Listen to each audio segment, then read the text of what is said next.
I have clicked Let me know, record. let me know when you're ready. I clicked record.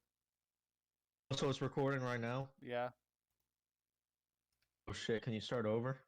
No, I just edited this out. Just go.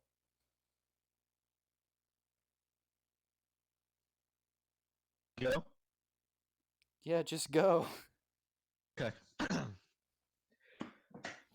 What is up, guys? Welcome to the first ever Hot Takes Wrestling Podcast. My name's Rob. Say what's up. What's up, everybody? Hey, let's just get right into it. WrestleMania 36, too big for one night. Uh, Or as I like to call it, Warehouse 36. Too much garbage for one night. And no, we did not watch the pre-show. Fuck that shit. waste of time. It has been a waste of time since I was a little kid and WrestleMania 22 came on.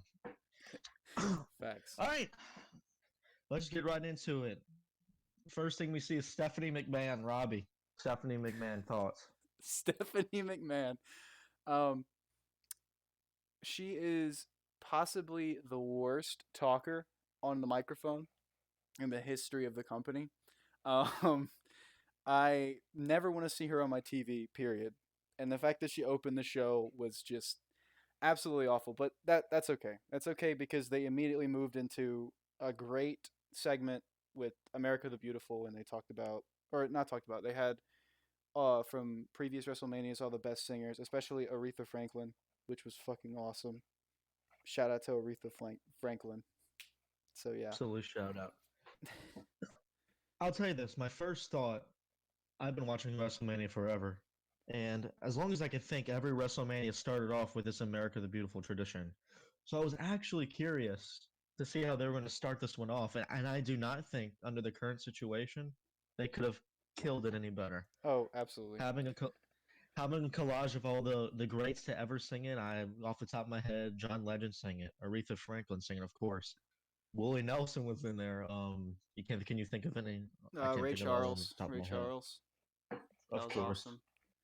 Yeah, I mean that like And part that part Fantasia. was Fantasia was in there. you're right, Fantasia. That part was like perfectly put together, and then like after that, they went into this intro, which was just like the longest fucking shit that you will ever see in as a video package. It was like 15 minutes of just like a bunch of really highly overpaid superstars in front of a green screen doing bullshit, and just people that Vince McMahon idolizes more than the rest of his roster in front of a green screen. And I was watching it the whole time, and I was like, okay, it was cool the first like 10, 15, or like 10 minutes, maybe 10 minutes, more like 7, 8. And then like it just kept going on, and they kept showing this like shot of Seth Rollins like with his shirt off, and I was like, are they trying to get people like flipping through like women flipping through the channels to be like, ooh, am I watching The Bachelor now? Like, you know? Well, here's my let me ask you this. I was hooked on it at first. I'll tell you this. I was hooked on it. Then they took a comedic turn in the beginning Yeah, when that was this weird. voice had Q movie theater, Q badass voice, and they kept doing the rewind and the comedic route. I was very confused why they did that. Do you have any thoughts on like No, I have no idea. was That was confused. I I was conf- I was confused as hell. I was sitting there. I was like, I was enjoying the actual package that they had with like the Tampa Bay, like yeah, the yeah. shit they've been feeding us, the shit they've been feeding us for months. And then they give us this comedic route. What I think it was, I think they were trying to, because people knew going into it, they have to do something, right? They have to do something to change it up. Like they can't keep doing the same, like the Tampa Bay, like the Pirates thing. So like, Yeah. because it wasn't the same WrestleMania. Like they said, it was going to be different. Well, I So I genuinely think that's think why they went the comedic route. I no, I genuinely think that that was the video package, even if like even without the coronavirus. I think that would have aired before normal WrestleMania regardless, because I Talk think about a talk about how talk about a boo. That would have not played well with the No, fans and it was so the long. Like part. I was just ready to get into the action or more or less get it over with because there was a lot of matches on the show tonight that were just like, ugh. We'll Like get into there's that. We'll get into that, Rob. We'll get into that, Rob. Anyway, we'll get into that. Take your time now. But yeah, in a nutshell, intro was way too long. America the Beautiful was awesome. That was a great way to start, a really hot way to start, and then they immediately kind of dipped down a big negative with that really long thing. And now the next negative, in my opinion, but not on your part, Rob Gronkowski being the He, host of WrestleMania. Rob Gronkowski does not belong anywhere near the phrase WWE, in my opinion. see, I'm gonna have to disagree with that, dude. When he was at WrestleMania and he came in, the pop that the audience gave when he got in the ring and did, I don't even know what move that was. A shoulder hit was. I know it wasn't a Shoulder spear. tackle is fucking the one that Mojo Rawley does. There's a reason Mojo Rawley isn't on television, bro. That's all I'm Anyway, saying. see. Here's what I think. I think 50% of the viewers are gonna feel like you, and 50% of the viewers are gonna feel like me. I I don't know. I don't know. Well, there We. was How that. about we can? This How about this? How about we continue our Gronk conversation when we get to the 24/7 segment? We can. Oh, yeah, that's a great that idea. that's a Yeah, whole nother animal, brother. that That's is a a whole whole nother nother animal. animal. Well, That would we'll get to Gronkowski more of that part. yes, yes.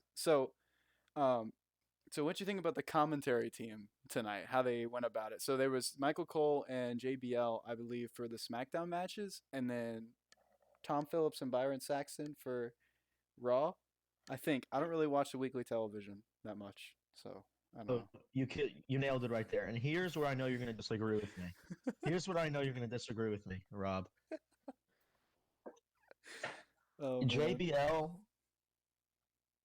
is amazing commentating. See, we already talked about this a little bit. JBL is awful. JBL was awful when he was in the WWE when he was WWE champion. He's awful. He was awful in the ring. He was decent on the microphone. He was such a prick. He played a decent little heel, but in a nutshell, his heat was mostly go away heat. Nobody wanted to watch him. And when John Cena took the title from him at whatever Mania, was it Mania? I don't even remember. He I think it was WrestleMania 20. was it? No, I don't think it was 20.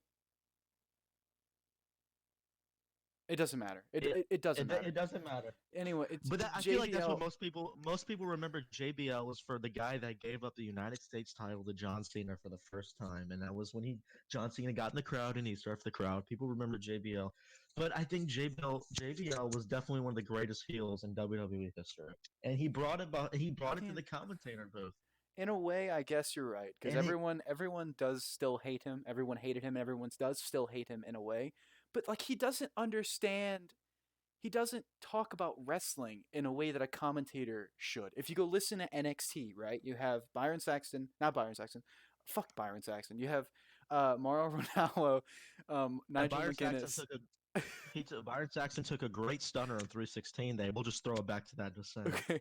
That's it. You have Mauro Ranallo, now Nigel McGuinness, and Beth Phoenix all on NXT. If you go listen to them talk, obviously not recently because whatever, or Triple H that was on SmackDown a few weeks ago, like the intensity and the passion that you can just hear in their voice is like they want to be there. Like they want to talk about wrestling. Mauro Ranallo is the biggest one in my opinion. Like he's the carbon. If I could take a commentator and duplicate him and throw him into every single wrestling promotion there is out there, including AEW, even though I love JR.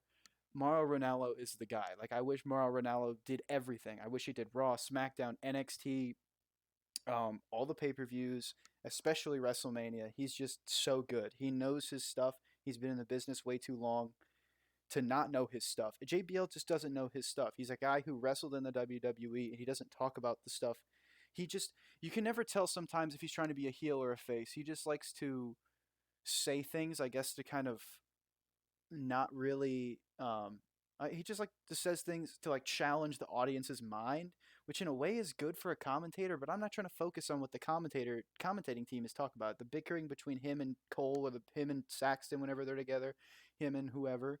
is just not fun for me. Like I want to watch the match and I want to listen to the commentator that is improving the match in the ring, which is why Mario Ranallo, like I said, is the model commentator for me. JR does a great job of that too.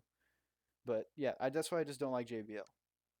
There's But no doubting that you were absolutely correct in saying that about the NXT commentator. And JBL, I mean, we'll debate with him forever, but I'm not gonna.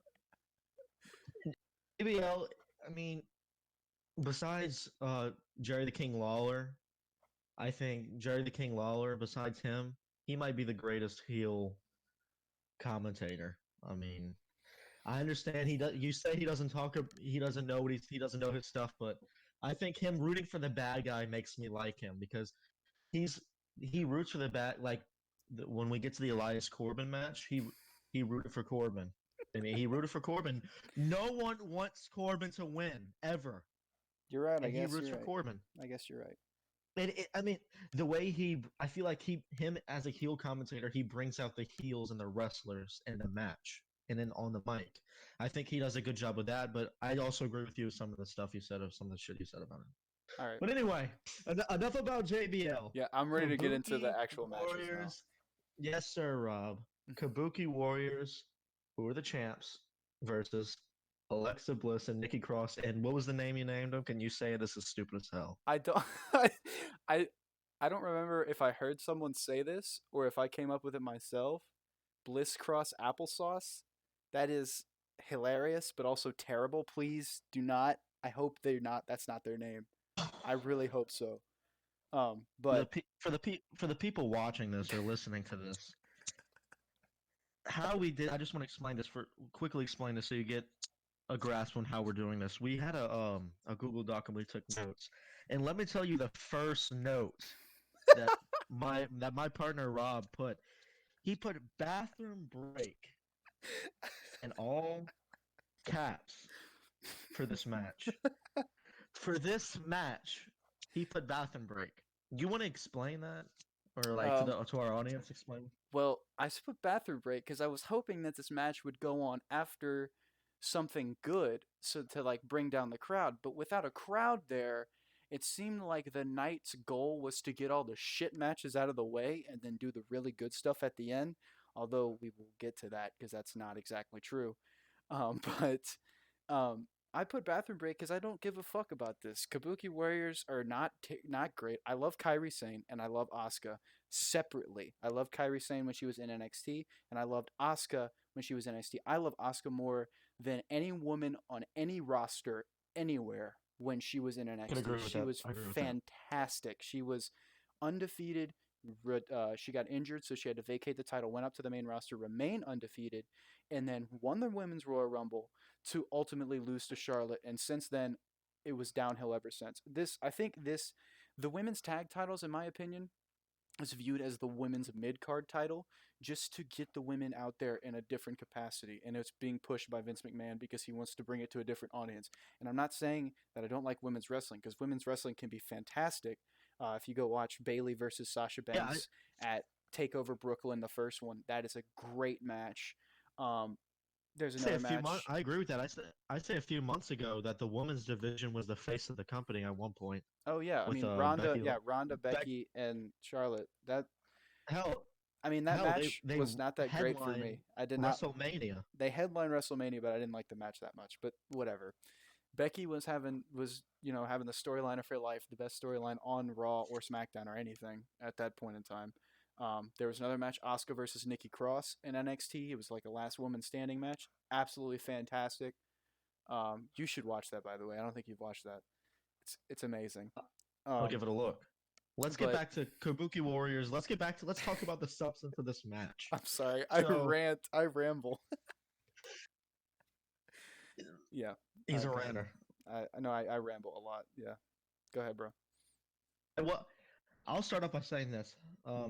I thought that this was going to be the worst match of the night. And boy, was I wrong. You were absolutely wrong. I was wrong. Not even close. And I'll say that 2 or 3 minutes into this match. It was actually pretty entertaining. The Kabuki Warriors were dominating. They were and it started off kind of entertaining. They were making fun of each other's personas. You know, Alexa Bliss making fun of Asuka's dance, and Asuka making fun of Alexa Bliss's character, and it just got me. It was entertaining, and it wasn't as bad as I thought it was. It was going to be, and I think most people how it started off and how it kicked off and during the match. The first cool thing, Kyrie saying jumping off the turnbuckle that kicked Alexa Bliss in the face. But Robbie, you think that was a botch? Yeah, Do because you remember that moment?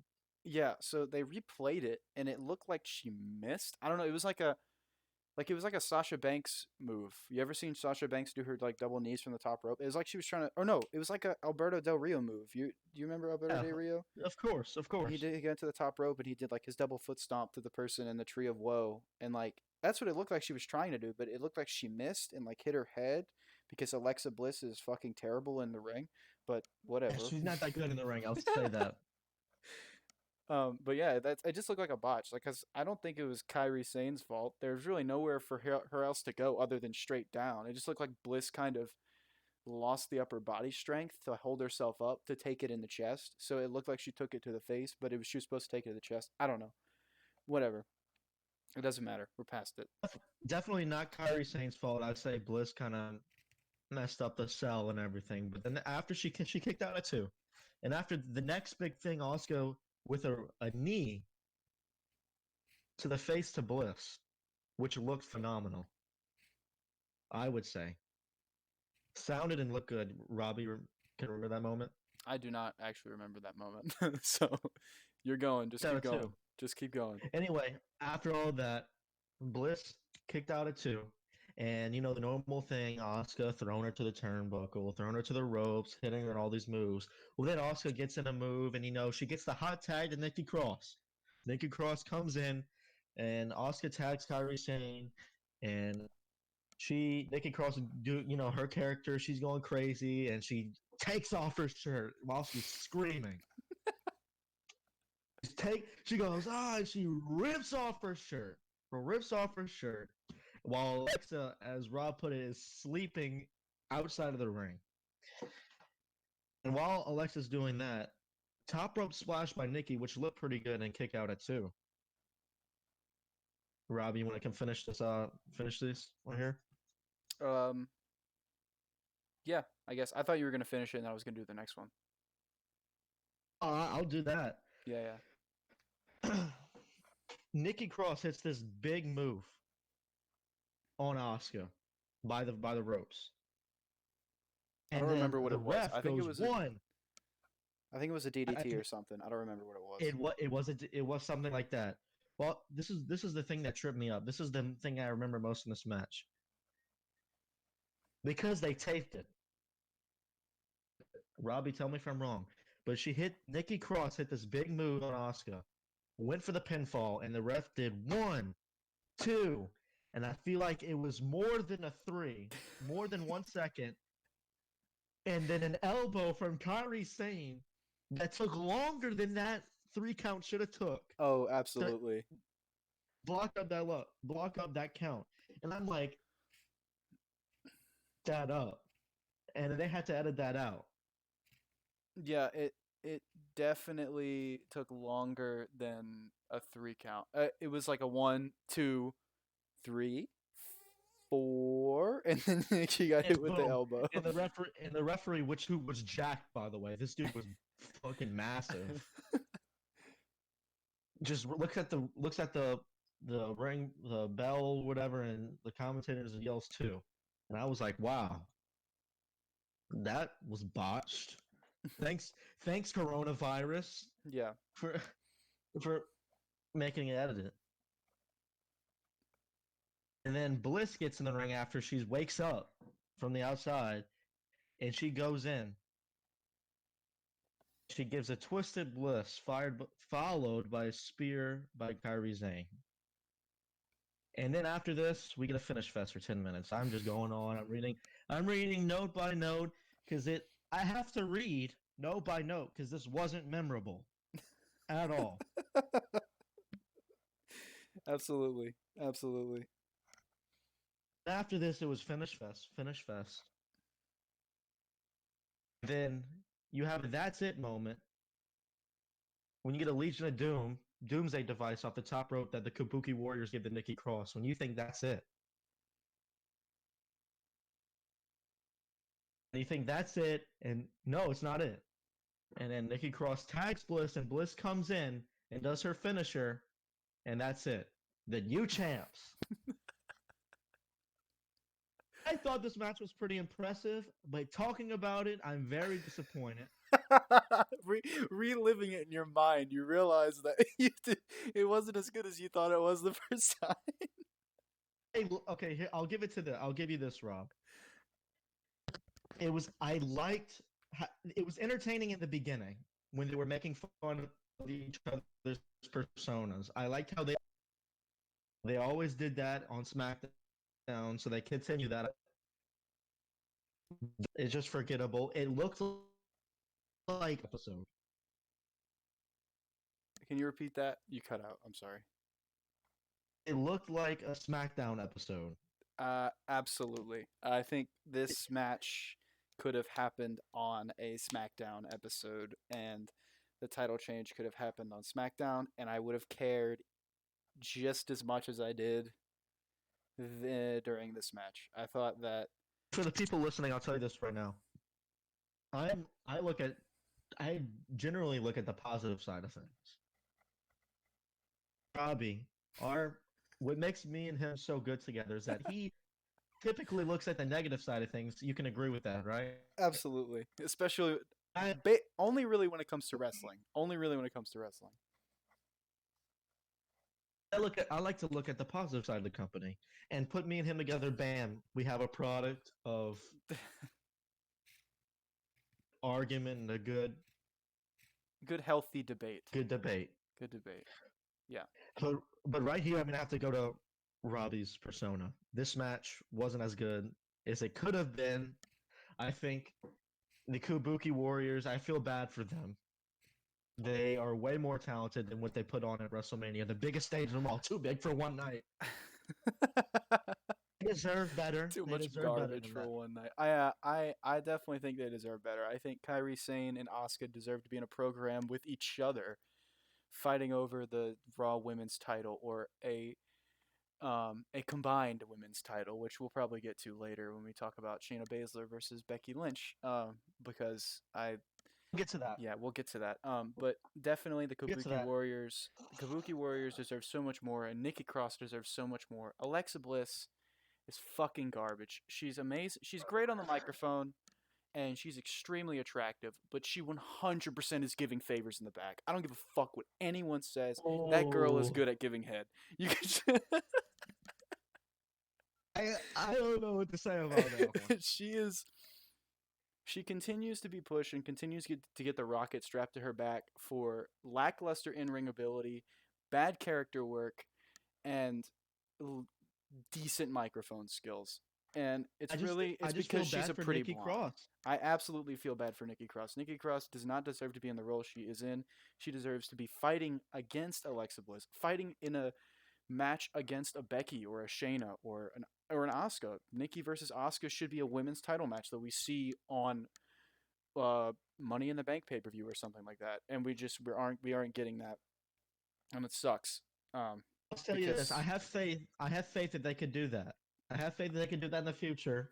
no, Nikki But Cross has been on the main right roster. now, Nikki Cross has been on the main roster for way too long for them to do that at this point. They already have deemed her mid card worthy, women's tag team worthy, and that's it. oh, after all that, where do we go from here, Robbie? Where do we go from Um, here? as much as I would love to see the women's tag team division continue, there is no one else to face these women. Like everybody is either not in a tag team, stuck in mid card purgatory, or fighting for the women's title. There's a 5-pack challenge going on SmackDown for the women's title. There's not enough women on the roster that Vince can put trust in to make a women's tag team division. These are the only two teams. So where do we go from here? They're fighting each other again. That's all they're going to do. They're going to continue to drop the titles back and forth until they find a team of women that they want to strap the rocket to and give the belts. And the Iconics aren't it. The Iconics are absolutely terrible. I love Peyton Royce, but they're bad. Sorry. I And agree. there's no one else but the Iconics. You're not going to give the titles to the Iconics. They can't wrestle. They they can't really talk. They don't have characters, or their characters are so goddamn annoying that nobody wants to watch them on TV because it's not even that they're good heels. It's just cringy television. There's just really nothing else. And if they're gonna have these women go back and forth, though, at least give me something to care about. Like there's nothing. There was no substance here. It was just put together last minute, nonchalantly because they wanted to get everybody on the show. Because again, Alexa Bliss is giving favors in the back. They just wanted to throw them on the show and give the belts to whoever. And so a match like this, which was actually not terrible, it was pretty decent. Not bad. Alexa Bliss does have some in ring skill. I'll give her that. She's not terrible, but you know, if there was just story behind it, it would mean so much more to me, and I would be so much more invested in it. That I would want to talk about it and be interested in what's gonna happen next. I just don't care. I just don't care. And after following that rant by Robbie, what's your grade? What do you give that? C, A, B, C, D. absolutely A, B, C. minimum base C. What do you give it? A. See, I want to give it a higher than this. I want to give it higher than this because I think the people in the ring deserve better. But based on a pure forgettability, I have to give it a C plus. I have to. I wish I could give it a B. I wish, but I can't. I can't. I can't. So C plus. All So right, that's how WrestleMania started. The new champs, tag champs, forgettable. That's how it started. Nikki Cross and Alexa Bliss. All right. Next up, we got a Sami Zayn backstage segment. Yay! Um, he basically Yay! it's a pretty Jesus. it's a pretty basic promo by Sammy. He just kind of explains how inevitability is a joke because everyone was talking about how it's inevitable that Braun Strowman's going to beat Sami Zayn, and he came away with the title and whatever. And he says everyone's saying Daniel Bryan is inevitably going to beat Sami Zayn for the Intercontinental Championship, which I don't know at this point. I don't care. But he says he's going to walk out an Intercontinental Champion. Pretty basic promo, nothing special. Um, we gave it grades, but I don't actually think it matters, to be honest with you. I gave it a C because, again, it's pretty baseline. It's pretty standard. Like, could have happened on a SmackDown. Why is it on WrestleMania? Could have happened on a Raw. Why is it on Mania? I don't. Whatever. I agree with everything you just said, but I'm gonna give it a B. I'm gonna give it a B because I don't think that was C promo skill. I think Sammy's good on the mic. I think before the Oh, match, I think that was it got me a little bit more excited for the match. I'll say that. I mean, you might disagree, but I think his skill on the mic and right there and with his Cesaro and Shinsuke, I thought him standing there all with the title. I think I give it a B. I give it a don't get B. me wrong. Sammy's great on the mic. It's just like it's a segment that doesn't Same old, really same matter. old, same old, Yeah, same old. same I old, agree. same old. It's whatever. I agree. All right. I agree. But next, I'm gonna do this we match have too. the match of the night. I'm doing this Robbie, you match. want to introduce this Yes, I was gonna do this one too because that backstage segment is dumb. All right. match of the night? Match of the night, absolutely. If I'm gonna tell you one match that I was the most excited about coming into WrestleMania, it had to have been Elias versus Baron Corbin. Oh, I'm sorry, No, King King Corbin, Corbin. King Corbin. Because they're taking a page out of King Booker back in the Attitude Era, but whatever. King Corbin is nothing compared to Booker T. Nothing, nothing. Um, so opening thoughts on this match before it even took place, when I was going over the card and just looking at the match card, the first thing that I could think of whenever I saw this match lined up on the card is that if you care about this match, you should never watch wrestling ever again. You should not be allowed to watch professional wrestling. If you care about Elias versus fucking Baron Corbin, you should King never Corbin. be able to watch professional wrestling ever again. This match is King Corbin. meaningless. What? King King Corbin? Corbin. I'm sorry. I'm sorry. This match is meaningless and has absolutely nothing to do with anything. None of these guys are going. Neither of these guys are going to do anything. The winner of this match is not going to move on to a WWE title opportunity or Universal title opportunity or Intercontinental or US or Tag Team title opportunity. They're going to win and stay in mid card purgatory, or probably actually have another match at a different pay per view because we live in uncreative land. Anyway, this match was created by Rob Gronkowski, which, if you want to talk about irrelevant, of course it was created by Rob Gronkowski. Thank you, Rob Gronk. You already make me want to vomit when I see you on television. Um, JBL throughout the match, as B Wood mentioned earlier, was rooting for King Corbin because nobody else wants to root for King Corbin because he's boring. Um, as he gets out there, That's true. Corbin cuts a pre-match promo, and they show a rerun that we already saw 3 times throughout the night already of Baron Corbin, or I'm sorry, King Corbin. His name is no longer Baron. Yep.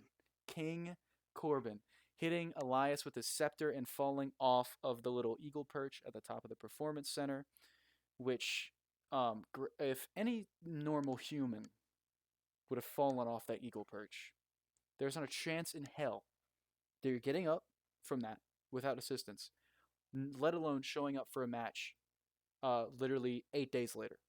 No way. No way in hell. Would you agree with that? I would agree with that, but it kind of led the way for the cinematography for this kind of WrestleMania and stuff like that, which we'll get into the Undertaker and AJ's match later. But like how it kind of looked like a movie, like when he falled off, kind of looked like a TV show. I mean, you might have not liked it, but I liked it. Obviously, he didn't hit the ground, obviously, but I liked the way it looked, and I liked the way it made us watching feel. I mean, can you agree with that at least? Um, yeah, I mean, no, not really. They were I trying. just They were don't care. trying. They were trying really hard to make us excited for this match, and I guess I can have to applaud that. I mean, they were trying, but were they really trying? I mean, they set up a match between Elias and King Corbin. Two guys have been stuck in mid card purgatory. King Corbin just came out of a feud with Roman Reigns. When's the last time Elias has had a feud that you remember? Elias is just used to sit in the ring, and then everyone comes out and just beat his ass. Exactly. That's like he's so useless. And I hate Anyway, saying that. And I hate saying that. We'll go over that later though. Anyway, Corbin says that Elias isn't here after a brutal attack. And he demands that the ref come in the ring, count to 10, and defer or not defer, and claim that he's the winner because Elias can't show up. And then you hear the strum of the guitar, which Brandon uh, insists on saying that if it would have happened in front of a live audience, there would be a huge crowd pop.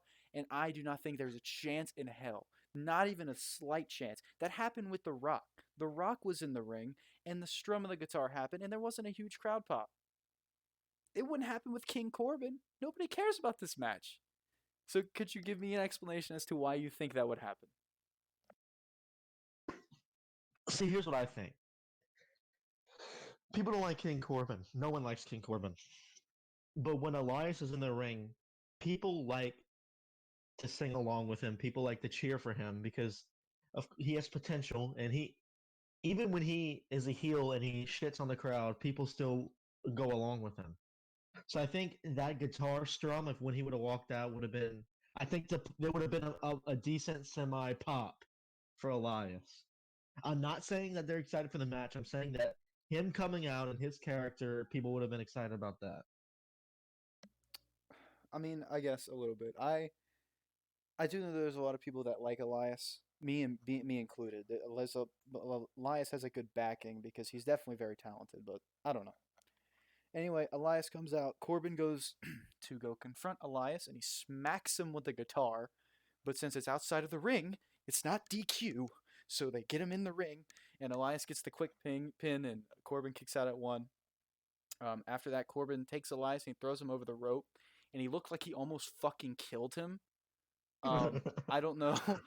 I know you remember that. It looked like he tried to throw him over the rope and like throw him actually over the rope, but he missed, and so Elias grabbed the top rope and kind of like hit the rope, twisted, and landed like with his back on the apron. I don't know. I don't really remember fully, but anyway, Corbin, if you're gonna be doing that shit, get the hell off my TV, please. There's no reason for you to be trying to hurt somebody in front of no live audience, especially someone like Elias, who's so talented. Um, but yeah, Corbin in the middle of the ring. Uh, I would say playing up to the crowd, but there's no fucking crowd. Michael Cole claims that Corbin resembles a JBL, which I definitely would agree with that. I I would think agree. I would agree. I think everyone hates Corbin. There's not a single person that would call himself a Baron Corbin fan, and I think it's the same type of heat that JBL used to get. It's like the mixture of like the good heel heat and the go away heat. Like nobody likes you because you're not that good in the ring and you're decent on the microphone. Your character kind of sucks, but at the same time, it's good because you're a good foil to a lot of these people, which they don't even use Corbin to be a foil to a lot of these people. I mean, I guess to Roman, maybe, maybe. Oh, But I don't know. You said you agree with that? Could you elaborate on that? I could agree. I could agree with that. That's. I mean, honestly, I just want to move on. Let's just continue. Continue, Robbie. All right, sorry. So Corbin goes out of the ring and he tells the commentators, that they need to be telling everybody that's watching, all 5 people that are watching, how great he is. And he tells the ref, after he gets back in the ring, he does like a sequence of moves or something to Elias, and then he covers him. The ref counts 1, 2. Elias kicks out, and he tells the ref, he's like, it's not that hard to count to 3, and the ref's like, don't worry about me.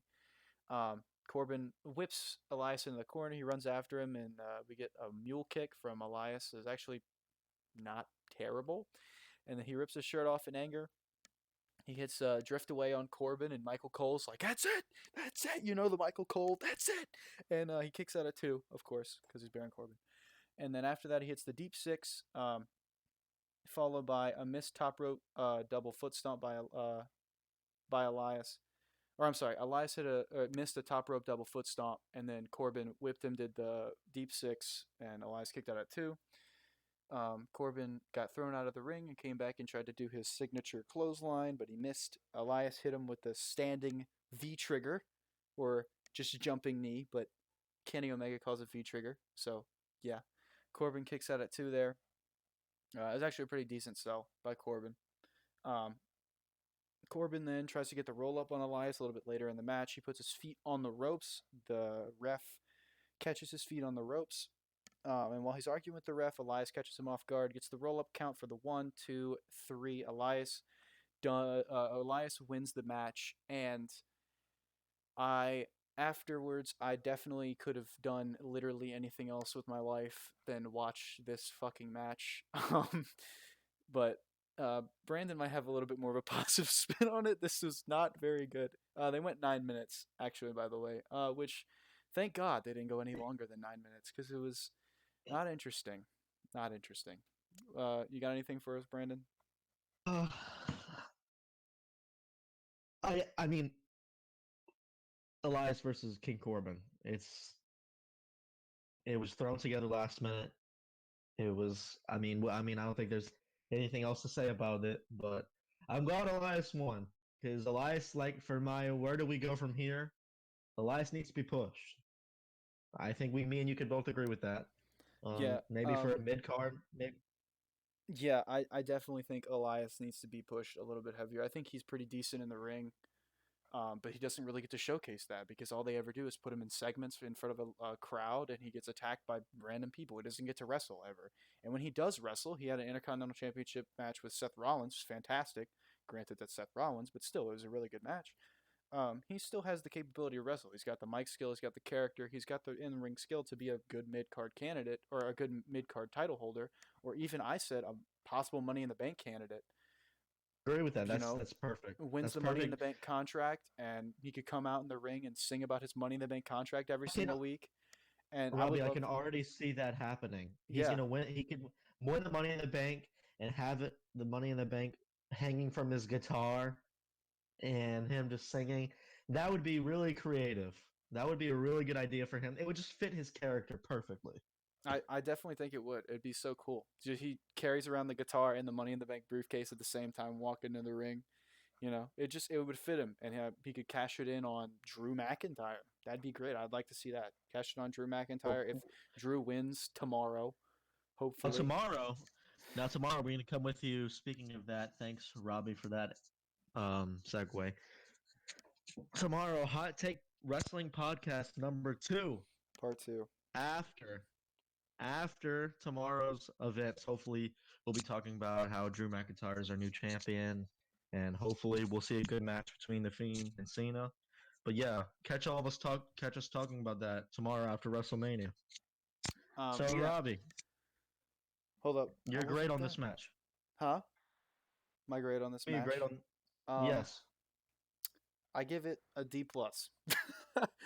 It's a little harsh because, like I said, I like Elias a lot, but Baron Corbin, King Corbin, definitely brings the match down for me as he does every time he's in the ring. Um, he just he's not very good in the ring, and it shows. The matches that he Shit. puts on are not great, and I don't think that he should be at the level or at the hierarchy in the company that he is. I think he should be lower mid card, and that's just me. But whatever. What do you give I agree. I agree 100%. And I'm gonna have to, for the first time, agree with you. I'm gonna give it a D plus. Like I it? said, love Elias, needs to be pushed. He needs to showcase his talent in the ring because he has it. But like you said, we never see it because he just gets beat up all the time. hmm So D plus for me.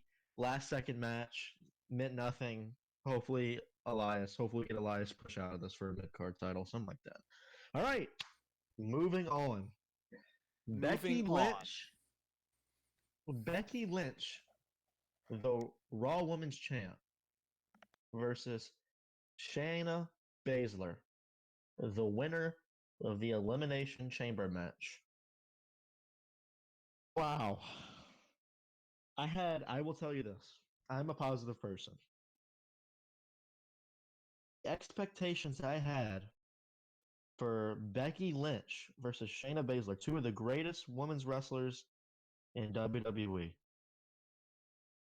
I had were high because of Shayna Baszler's show in the Elimination Chamber, her dominant showing, a superstar who went into that Elimination Chamber and literally destroyed everyone with her submission. And Becky Lynch, this person that the audience adores, the man, a badass of her own, who's been has been champion for so long. These two warriors, head to head at WrestleMania, the greatest stage of them all. The expectations were high. But Robbie, what did we get? We got possibly one of the worst outcomes in the history of WrestleMania. With I actually don't think Becky Lynch is as big of a fan favorite anymore as she was. I But think she's going down because of how she's her like recently how she's been doing. She did not look good in the ring. I'm sorry. I'm a Becky Lynch fan. she did not look good in the She did ring. not look good. She has not sounded good on the microphone. Um, just nothing Value about her has has gone been down. resonating. Nothing about her has been resonating with me. It's just been like very lackluster. And this was easily the second worst match on the show I can by agree. a I long agree with shot. that.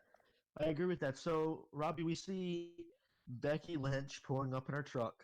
Um, that's what we see, like she does numerous times on Raw. And I predicted Shayna. Like I said, absolutely dominates the Elimination Chamber. Dominates. Haven't seen a dominant performance like that from Mo from in the women's division at a pay per view like that in a long time. She looked amazing, and I thought they were pushing her, and I mean, they were. I mean, I thought she was going to be pushed over the edge at WrestleMania, the greatest stage, and we get a finisher fest. We get a finisher fest immediately. She goes for the disarm her, Becky Lynch immediately.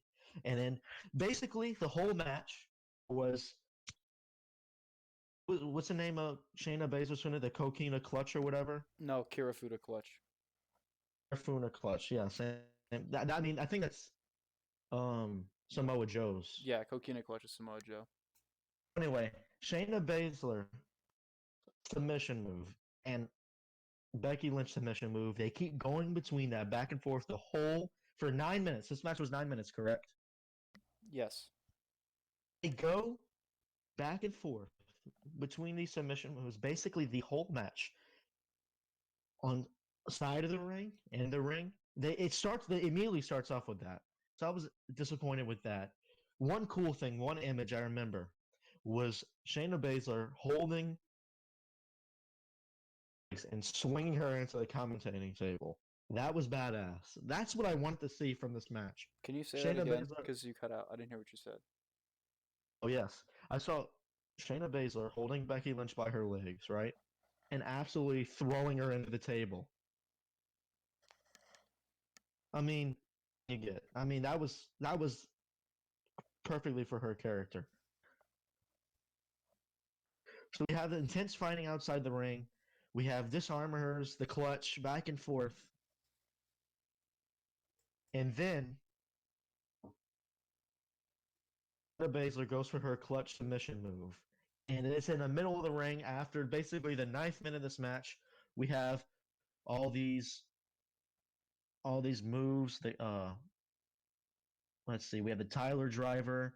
They disarm her again, back and forth. But then Shayna Baszler delivers in the middle of the ring to Becky Lynch towards the end of the match. Her her clutch submission move, and I'm like, this is it. This is it. I wasn't happy with the match so far, but if Shayna Baszler was gonna win, I was happy. But then, like I've never seen it before, Becky Lynch does some bullshit flip over and pins her while she's doing while Shayna Baszler's doing her submission move, and Becky Lynch flips and pins her for the 3 count at WrestleMania. That is some shit you see at Raw in the first match. Needless to say, I'm a positive. I was very disappointed with this outcome. Not only the outcome, I would have been fine if Becky Lynch would have won fair and square. If it was a long match and they would have fought hard, and she would have, if Shayna Baszler would have tapped out, fine. I'd be talking about this in a better light. But for how dominant they showed Baszler in Elimination Chamber, right? And for her, that move to Becky Lynch and Becky Lynch to counter and pin her for the 3 count at WrestleMania is beyond me. Can you do? I'm not crazy. Tell me I'm not crazy. Oh no, that was absolutely awful. I've only seen that happen one other time, and it was Finn Balor versus Samoa Joe, and it was okay then because the storyline there was Samoa Joe was so dominant and amazing. Like he was literally like he was absolutely destroying people on the roster. That was the only way for Finn Balor to beat him. And so that was the storyline going forward. It happened and Samoa Joe was like, you only just escaped me.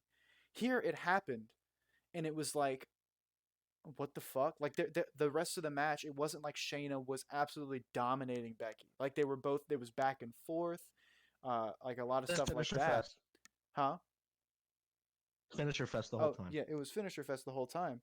And then she finally locks in the last one and it's like, okay, here it is. The title's changing hands.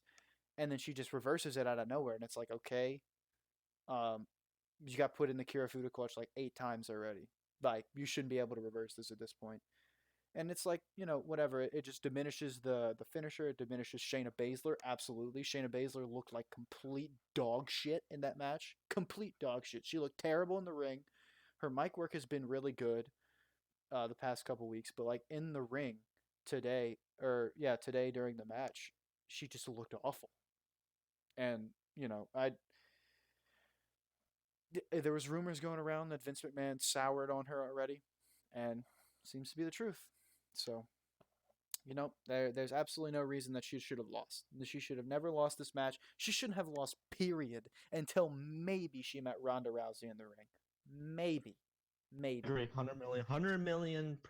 Shayna Baszler I should would have walked into this match undefeated, walked out undefeated, and continued to be undefeated until next year's WrestleMania, where she would face a Ronda Rousey or a Toni Storm or a Rhea Ripley or whoever is in NXT, whoever the Asuka, next person is.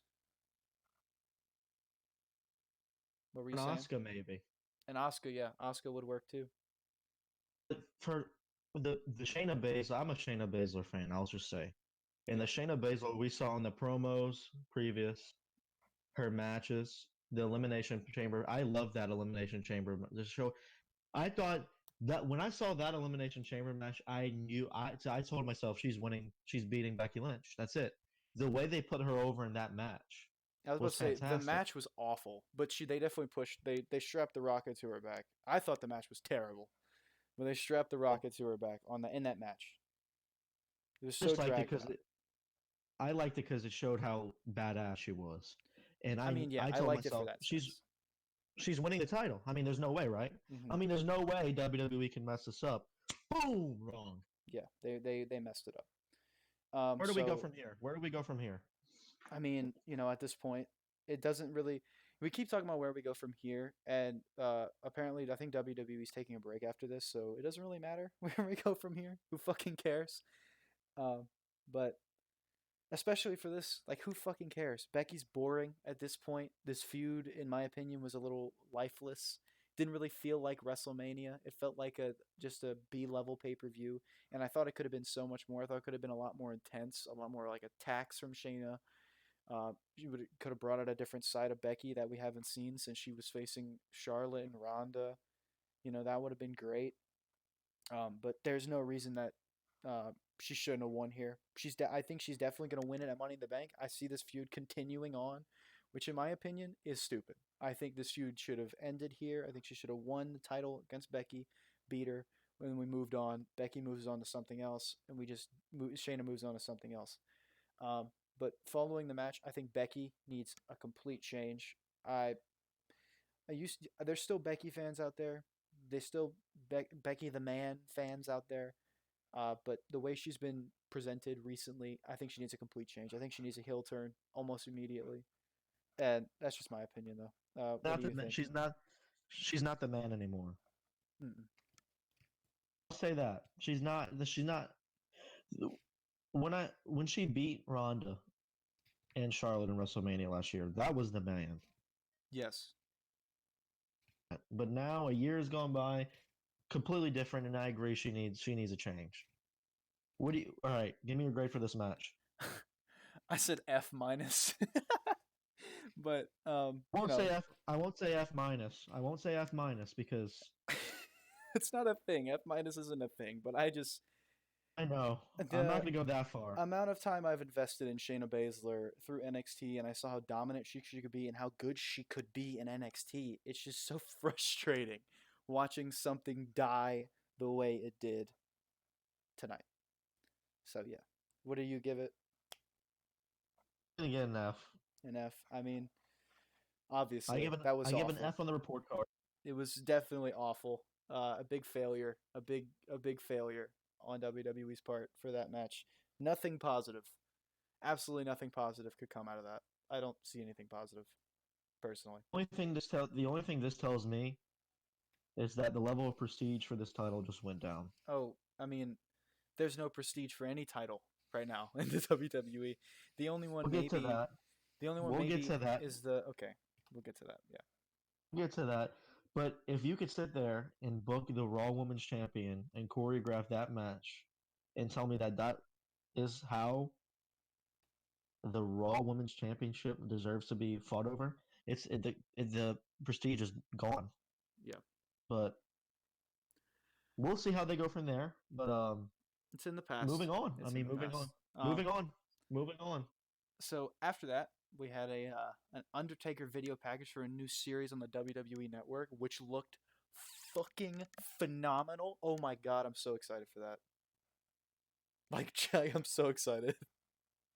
Can't say enough of how cool that looked. It was amazing. Just him talking in an interview, like as if he wasn't the dead man, was a sight to see, to say the least. I'm telling you, I've been watching wrestling since I was a little kid, and I've always seen the Undertaker as this devil, this really dead man, and this character. So seeing Undertaker talk like that about wrestling really is really cool to me. Yeah, So when I saw that video package, I was very excited for that. And also, I think they also showed later an Edge package. yeah, for the WWE Um, 24 segment or 24 documentary, which is coming on tomorrow, I believe, after WrestleMania, which I will absolutely be watching. Without a shadow of a doubt, this is, I will be watching that. since this is our first episode, I'm just gonna put in oblivion for anyone who doesn't know, and I think Robert can back me up on this. My favorite wrestler of all time is Edge. Yes. Edge is my favorite wrestler of all time. So seeing that video package made me shed a tear. I mean, how he got hurt and he came back. Um, just a little story before we move on. Me and Robbie watched the Royal Rumble together when he returned in January, and I think he was the 22nd, 21st entry. I think, I think he was like and I 27. say that I think he was early 20s. Oh, But okay. when he came out, I heard the rumors, but I didn't know if WWE would pull the trigger. And when he came out, I was so happy, genuine joy, the nostalgia, the kid in me. I just took my shirt off and ran around, sang his sang his entrance music. The dude is an icon, Hall of Famer. He is, and he's just my favorite of all time. I just have to put in that oblivion so all our hot takers can know this dude's a legend, and he's my favorite. So, boom. All right. I mean, so Edge's video package looks phenomenal, just like the Undertaker's. So that's said. I can't wait for that. And Robbie, you got the next one. Let's move on.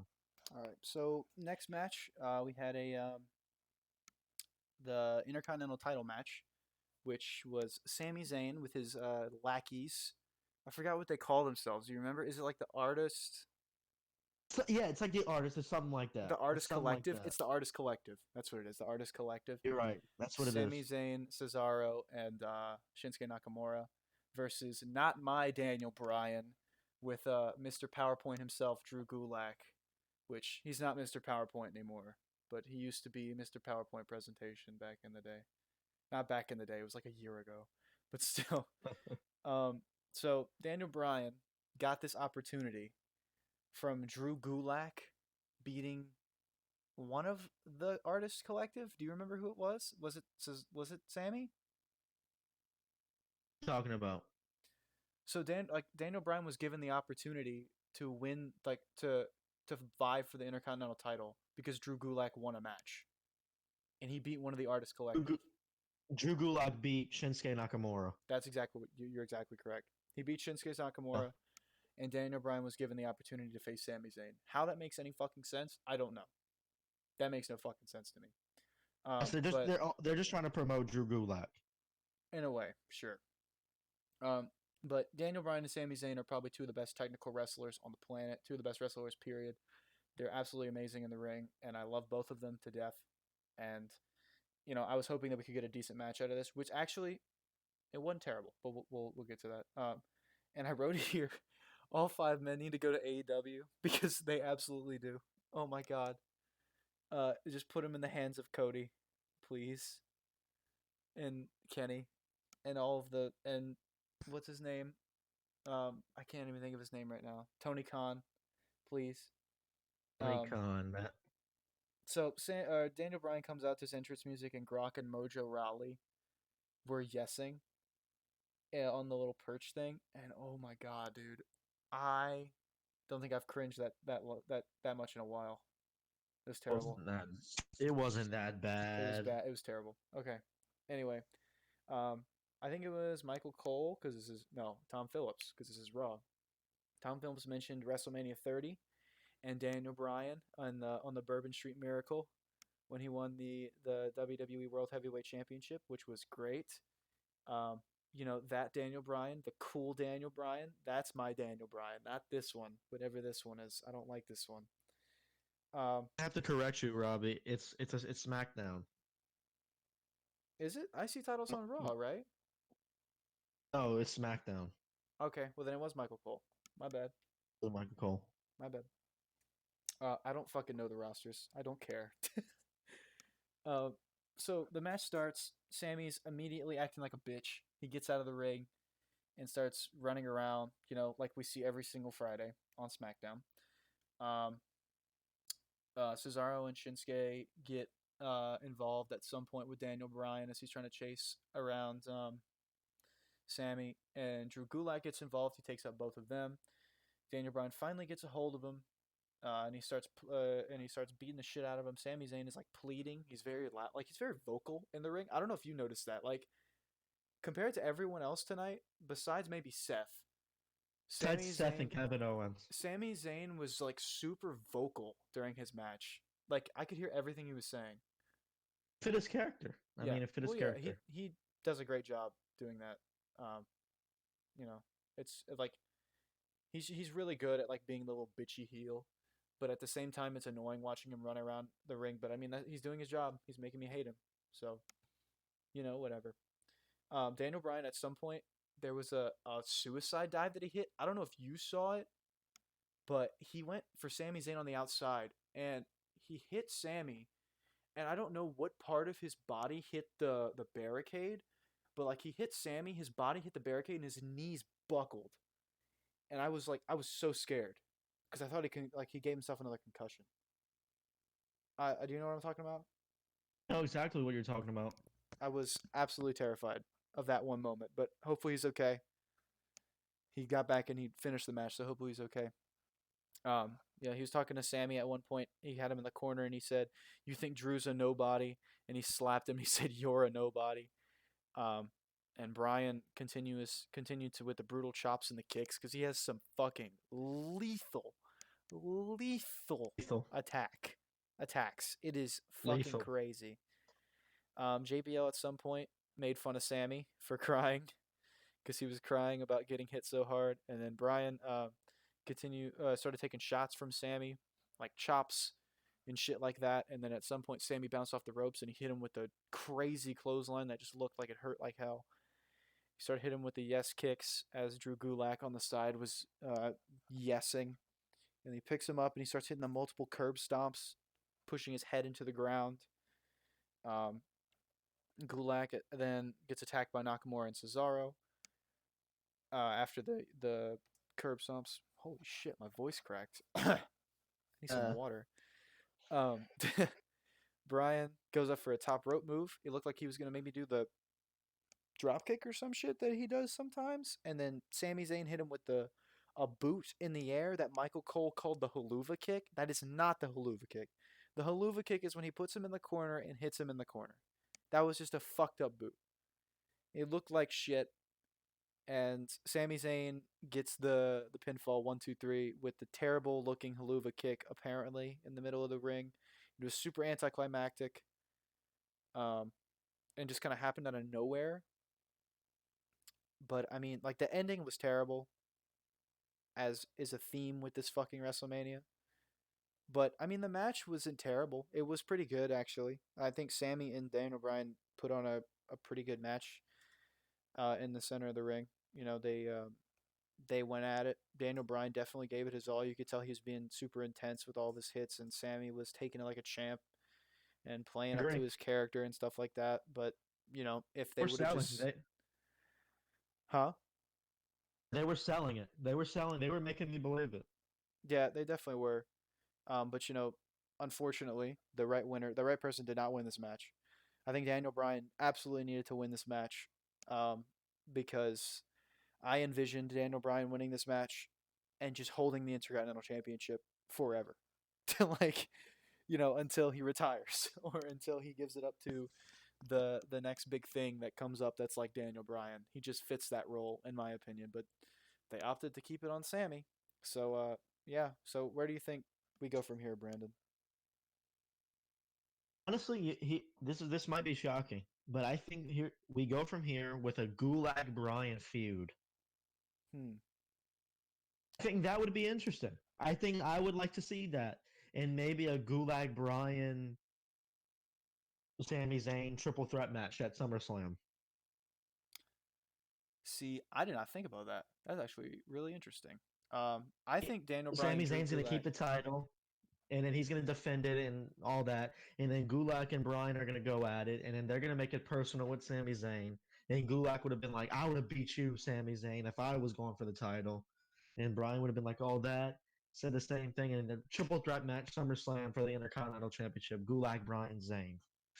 That's I think actually, that I would yeah, love to see that. that'd be a very good match. I would be intrigued by that actually. I think though that I definitely see a Gulak Bryan program at some point. I was hoping it would happen after this. I was hoping Bryan won the title and then we get a Gulak Bryan program. Gulak can come out and be like, the only reason you have that title is because of me. I won the match. You know, something like that. Um, but you know, I like I said, I think Bryan needed to win this match. I don't see where Sammy goes with this, but the way he won, I think maybe we see another match with Bryan, or maybe he faces Gulak this time, something like that, or maybe we get a Bryan Sammy match with no outside interference, no Cesaro, no Shinsuke, and no Gulak, and we just get one-on-one Sammy Bryan. That's it. I would like to see that. I think we could get that again. But like I said, my grade for this one, uh, I gave it a C minus because I can't give it anything I can't give it average or anything above average because the right person didn't win. I think for it to be at least average, the right person has to win and it has to be a decent match. And in this case, it was a good match and the wrong person won. So yeah. So what did you give this one? I agree with you. The wrong person won, but I think due to the potential creativity that could come out of this, like I said, Gulak Bryan or like a Bryan's Zayn rematch or like anything with that, I'm gonna give it a B minus. I'm gonna give it a B minus due to what can come out of it in the future events. I think the storyline in the ring, I thought they did it. Like I said, I thought they made me believe it. Two great in-ring competitors. Yeah, the wrong person won, but I think good stuff can come out of it, and I was entertained during this match. So B minus for me. All right. Well, um, you got the next one, right? Yeah. Moving on, because of the breaking news of Miz dropping out, they made this a John Morrison from their tag team, Jimmy Uso from the Usos, and Kofi Kingston from the New Day in a triple threat ladder match for the tag team SmackDown championship. Now, Robbie thought this was going to be a bad idea. I remember we talked about this. Robbie said it was going to be a bad idea. I kind of like the idea.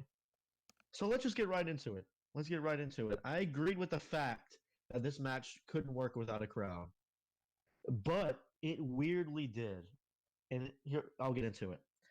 So in the beginning, they're standing the and John Morrison, three standing in the ring. They immediately look at each other and all go for ladders outside the ring. I did not like this move because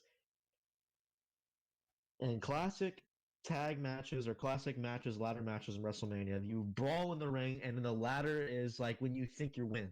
So it's a complete when you think you got it, you go for the ladder. So to me, it was kind of a mindset change of wow, they're three, their stamina's up, their health is up, they're not hit, no offense was created, boom, ladders. So it was kind of a new way to look at it. But boy, was I happy with this match. This was one of the matches tonight that was stunning. I'll just say the athleticism from John Morrison. Holy shit. The athleticism from John Morrison. John Morrison, I can remember it was Jimmy Uso. He set up a ladder by the turnbuckle. He set up a ladder flat in between the ropes, right by the turnbuckle. John Morrison gets on the top rope. Starship Pain on to Uso. Would you agree? Yeah, I definitely would agree. The Starship Paint on the ladder That's was wow. was absolutely amazing. I've never seen It, anything like uh, that. It was a perfect mixture of just like wrestling ability and showing off John Morrison's parkour skills. Because if you didn't know, he actually has a background in parkour, which is why he can do shit like that I loved it. Talk about a WrestleMania moment. for sure. WrestleMania moment. That wasn't that he didn't get. He didn't stop there. I didn't stop there. I think Morrison is going to be pushed, but let's just continue with this match. Kofi had an amazing springboard hurricanrana to Morrison while he was mid climbing the ladder, which looked Kofi along with Morrison earlier. Kofi looked fantastic this match. The athleticism from Kofi was incredible. I mean, It all kept me three of them looked engaged. amazing. Oh yeah, Uso looked awesome too. I mean, he has heart. That Uso has heart. You could hear even midway through the match, you could hear Kofi say, "Uso, you have heart. You have heart," and I Hmm. agree. So after Kofi delivers that Hurricane Ronald Morrison, which looked phenomenal off the ladder, one of the most surprising things, Uso was walking towards Kofi, and Kofi takes the ladder and fucking yeets the ladder. I have never seen anything like this in WWE history. He takes the ladder and throws it at him, and it looked deadly. It looked deadly. I'm not gonna lie. No, I had yeah. to look and make sure that dude was okay. I had to make sure he was okay. And while after he threw it, I'm sure everyone knows the moment where Jeff Hardy set up that ladder at WrestleMania outside the ring with the barricade in the ring and climbed the ladder and swanton bombed Edge. Everyone remembers that. Kofi was setting up the ladder, put Uso on the ladder, and I thought that was another moment. I was like, oh shit. I was engaged. I was on my toes. I was ready for something like to happen. But I think off the top of my head, I think Morrison comes in and takes Kofi and puts him in the ring. And the next big thing Morrison does on the top rope, a Spanish fly to Kofi off the top rope. That was incredible. It was great. That like no words. The way that looked, how it was booked and how it was choreographed. Morrison, he nailed it. He nailed it. He nailed every move he had. He nailed everything. And after the Spanish Fly, you had an Uso splash off the top rope. So what a sequence! Amazing booking. Sequence was amazing. That that, that was. I mean, I don't have any words to say. The athleticism from these three athletes. So, and then after that, you started getting Kofi climbs, Uso stops, Uso climbs, Morrison stops him. Kofi with a double foot stomp to Morrison, after they stop the sequence of all of them trying to get the titles. And then Uso hits a sweet chin music. I call it a sweet chin music all the time. People call it a super kick. But sweet chin music, I like to honor Shawn Michaels to Kofi. Absolutely nails it. Looks awesome. Great sell. And after that, Kofi's climbing. Not Kofi. Kofi was just on the ground. Uso's climbing the ladder, and Kofi gets up and he gets inside the ladder to throw him off. It looked fantastic. It looked fantastic. Kofi gets could because he can't get him outside because he's too high, so he climbs inside the ladder for quickness and throws him off. So after all that, they all climb the ladder together because Kofi just threw Uso off from inside the ladder, which was incredible. So Kofi's climbing. Then Morrison comes and they're having a thing. Then Uso comes and they're having a thing, and they all touch the titles. And we're like, what's gonna happen next? They have to. Someone. This match has to end now. They all grab the titles. They all grab them, and then Morrison falls off the ladder and hits the ladder that was set up between inside the ladder and the rope, lands back first on that ladder with the titles, and the referee rings the bell, and Miz and Morrison are still SmackDown Tag Champs.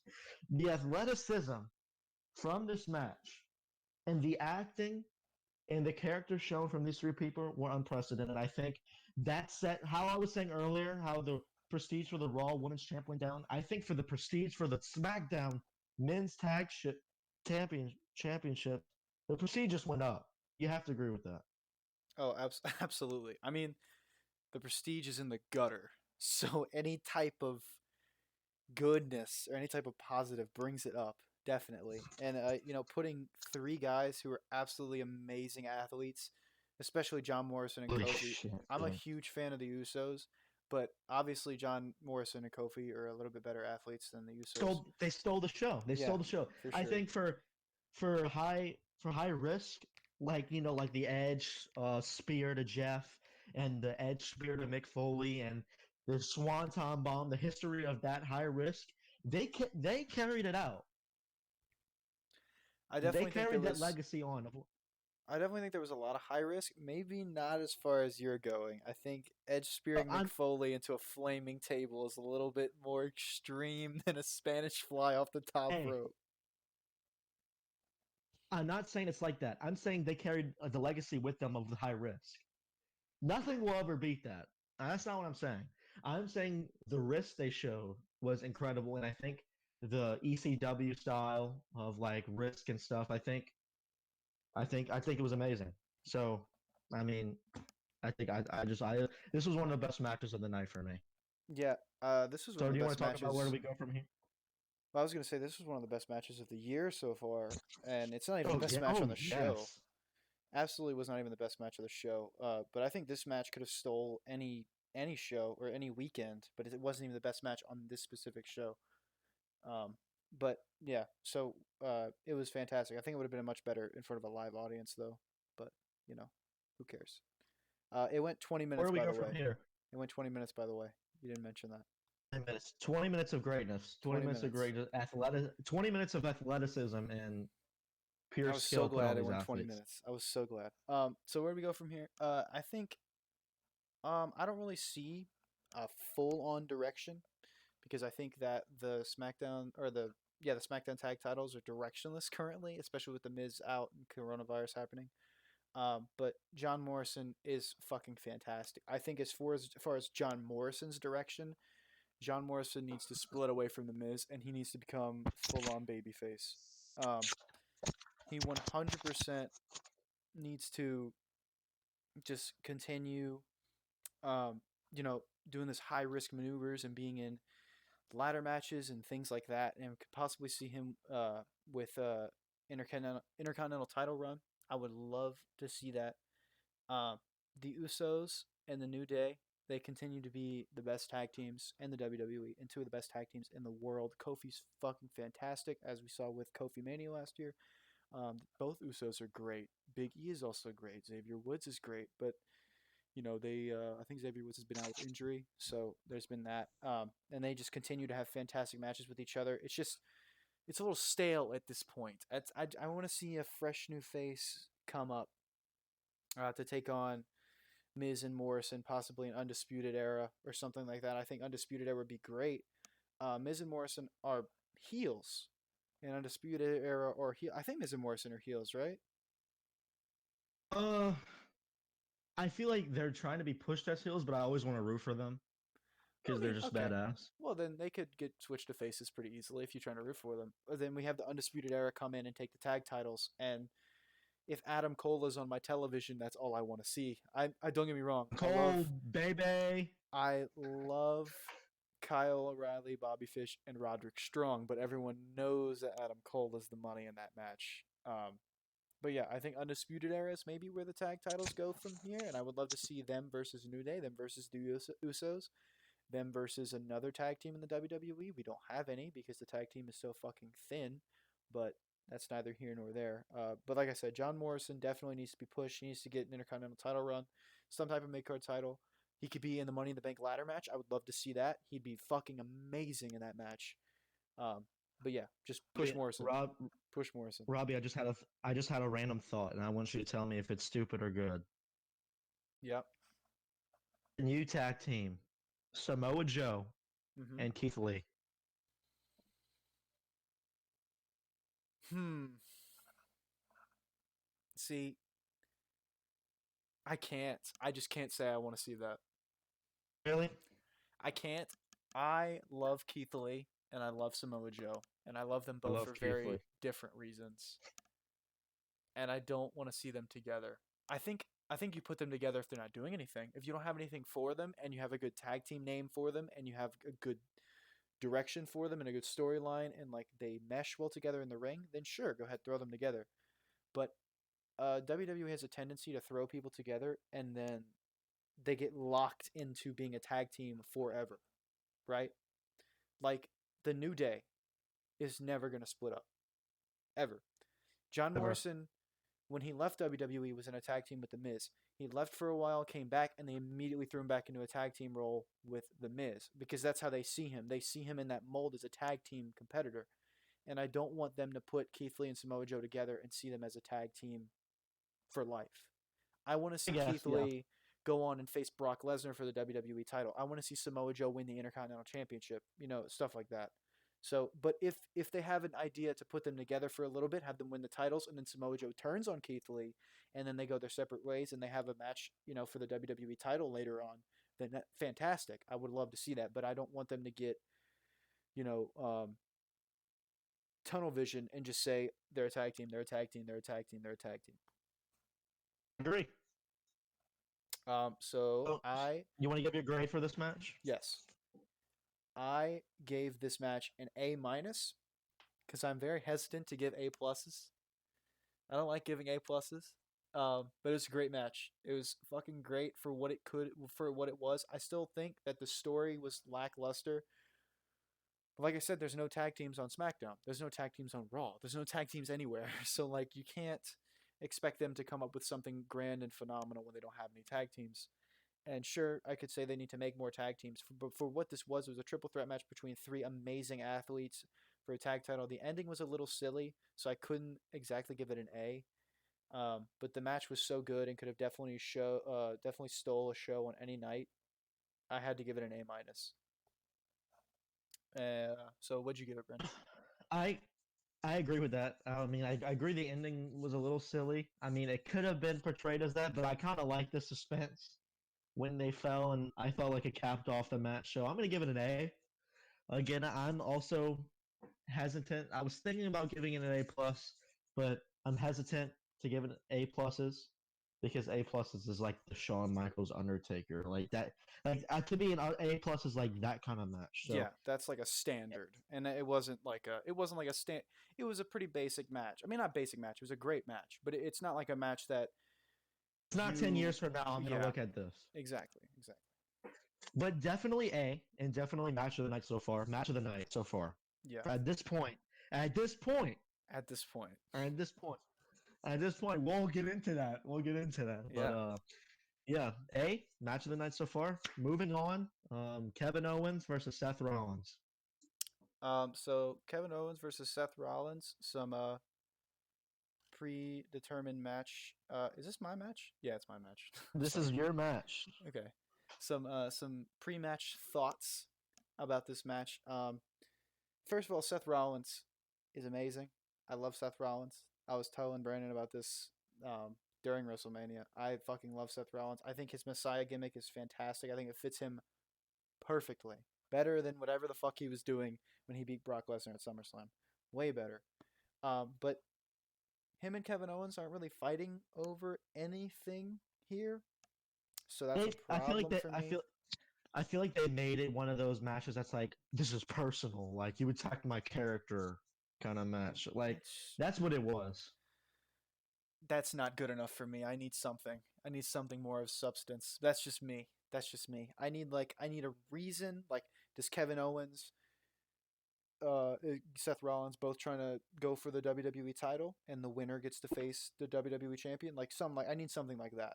I need some type of direction following the match. Because like after this, we don't really know where they're gonna go, which I guess in a way is kind of interesting. It's unpredictable, but I like them to go in directions that make sense instead of directions that don't make sense. But anyway, Rollins versus Owens. These guys are both amazing in the ring. They're great talkers. They had a pretty decent video package put together explaining Seth's full transformation into Messiah Seth. Like I said, it's fucking phenomenal. But I just wanted to see WWE give these guys full reigns and just let them go 20 minutes in the ring, which in a way they did. In a way, not fully, but in a way. Um, and yeah, so Seth comes out and he's in a priest robe, which was fucking fantastic. Oh my god, that shit was the moment he walked out in his little priest robe with his bun. Oh, that was so funny. I love that. He's such a prick. He's just like So he's. it was amazing. I It was loved every second of his entrance. it was awesome. Um, and so he comes to the ring. Kevin comes in and they're talking, and he's like, "It's what you want, Kevin, 1-on-1." Seth is obviously fantastic in the ring. He's great at selling. He at one point hit a Falcon Zero on the apron as Michael Cole, right? Or this is Raw. So Tom Phillips. Is Yes. this Raw? Yeah. So Tom Phillips cringedly said, uh, Tom Phillips and Byron Saxton cringedly said, the hardest part of the ring. You'd love to hear that. They get outside of the ring and they're brawling, and then Seth he like throws Kevin into the barricade, and he sits on the ring apron. He's just like he has his arms on the ropes and he's just talking to him, and that was fucking amazing. That was so great. I think that's What's I will say this is one of the best matches what I've seen. Like no audience due to the virus. I would it brought like an element of like you could dialogue. They told a story through the match. I yeah thought this match definitely delivered on like the dialogue between Seth and Kevin. I thought it was perfect. Like the when they would hit each other and then like this is what you want. I thought it was good. yeah they I thought definitely it was had a lot of talking back and forth, which I really like. I really like that we can hear them without the crowd there, because you can never hear that whenever the crowd's there, and that the crowd's not there. That's all you hear is them talking to each other, and it's just so interesting to hear what they say, and they're just telling a great story in the ring. Um, so they get back in the ring. Owens hits Rollins with a DDT. They looked fantastic. Rollins gets up and he tries to hit the curb stomp. He misses. Oh no, I'm sorry. Rollins missed the curb stomp, and then Owens hit him with a DDT. That looked fantastic. Um, they brawl a little bit more. Rollins throws or Owens throws Rollins into the corner and he hits a super kick on him. After that, he hits the cannonball followed by a swanton bomb. Rollins kicks out at two. Um, Anton Bomb. and then he goes on the offensive some more. Goes for the pop up power bomb, which was reversed into a roll up that Seth rolled out of. Went for the super kick that missed, and then Owens went for the stunner, which was reversed again. Rollins then landed an Insiguri, and Owens bounced off the ropes like Dean Ambrose used to do and landed a clothesline. Um, and then they just kind of laid there for a second. Uh, Owens, I think, tried to pick up Rollins, or no, Rollins tried to pick up Owens on the top rope. No, I'm sorry, I was right. Owens tried to pick up Rollins on the top rope, put him on the top rope, and go for a big move. But when the ref couldn't see, Rollins poked him in the eye, did his little flip, grabbed him, went for the buckle bomb while he's in the corner, hit him with two crazy looking super kicks that sounded great.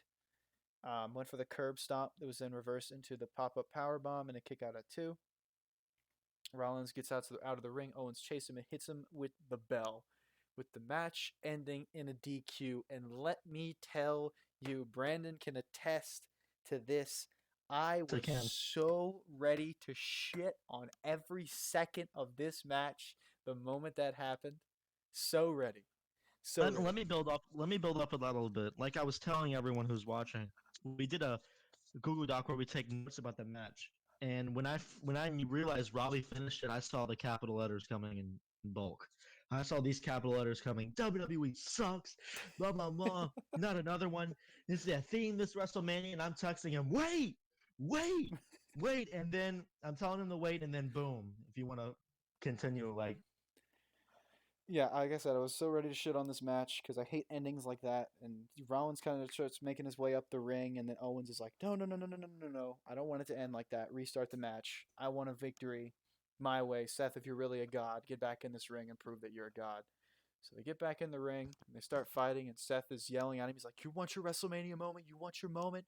Here's your moment." He throws him into a barricade.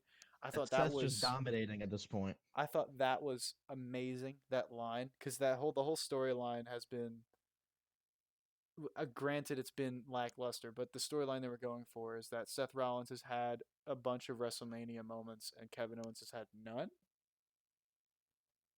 And the video package, they were that's like you're a failure. You failed. You failed. Yeah, So like whatever. that was a huge theme. Anyway, so the match was that got restarted. It was a no DQ match now. So Seth picked up the steel steps and he nailed Owen with the steel steps.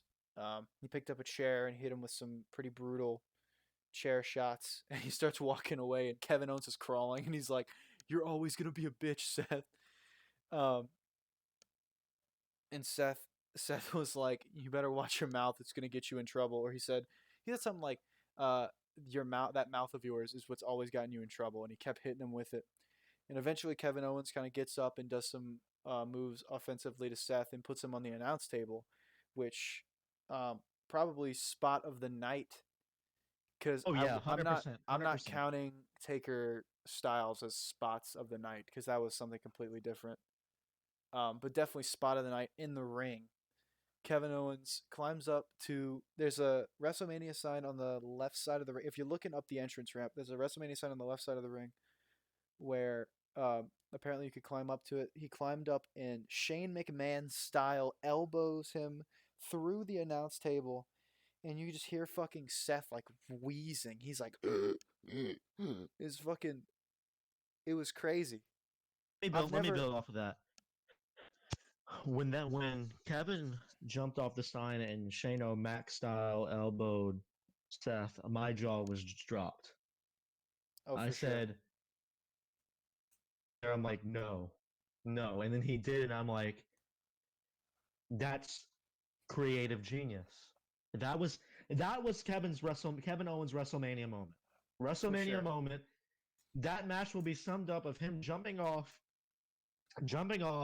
of the sign, doing the Shane O'Mac, Mick Foley, Mankind thing, keeping the tradition of WrestleMania, someone doing that, which I love, love, love, love. That always happens at WrestleMania. Not always, but it does happen in WrestleMania. Kevin Owens doing that, mwah, loved it. It was Spot, great. like you said, you couldn't have said it better. Spot of the night. It was great. So he gets him back in the ring, and like I said, Seth is wheezing. I think that was one of the better like dropped or like big spots through an announce table though, because like the Mick Foley one, right, is fantastic. The one where Shane did it to Undertaker at 31 or 32, I don't remember, 32. He Mm-hmm. did it through the announce table, and then he just got him back in the ring and lost. Or because Undertaker moved or whatever, Shane fell through and then he lost.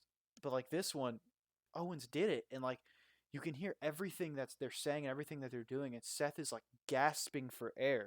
Like he did a great job, just gasping for air and Yeah. trying to show the pain that he was in through that from that big spot. And so Owens gets him back in the ring, and Seth is like, Kevin, stop. No, like, you don't have to do this. And he just hits him with the stunner. 1, 2, 3. Kevin Owens wins. And I was shocked. 'Cause I thought Seth Rollins was gonna win this match.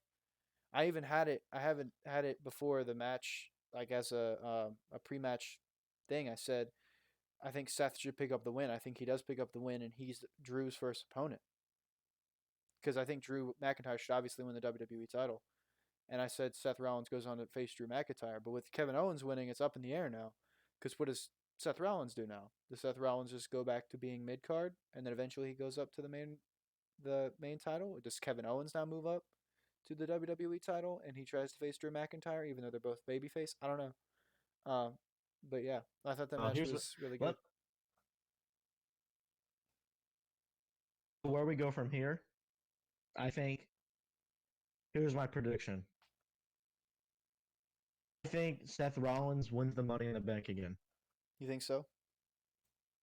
I think so. I think so. I would love to see.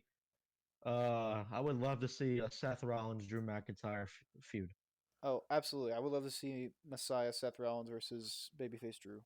I want to see that like really badly, I really really badly. I I think I would love talked to about. see Owens Drew too if Owens is heel, but I don't think they want to turn Owens heel because everybody loves Kevin Owens, even though like Kevin Owens is the same character he was now than he was when he was a heel. He's just babyface now. so he doesn't do heel tactics. He wins, respectably, but he's still a badass. He still does whatever he wants. And so I think that's the appeal of Kevin Owens. And I think if they keep it and they do what you said, which I didn't even think about Seth Rollins winning the Money in the Bank, because I don't really know who's going to win Money in the Bank, but I would love that. I would love Seth Rollins to be the only person besides Edge to win the two Money in the Bank twice. I think that would be awesome. And then we get a Seth Rollins Kevin Owens feud later on down the line for the WWE title.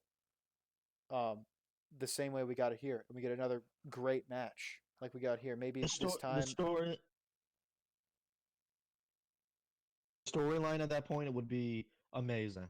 yeah, it'd be pretty good. We get like a last man standing match. Maybe we could get like a Yes. uh, falls count anywhere. Maybe a ladder match. I'd love to see a ladder match. That'd be great. Would you give this? What did you grade this, Brandon? So, I was thinking I was gonna give it a B plus. Mm-hmm.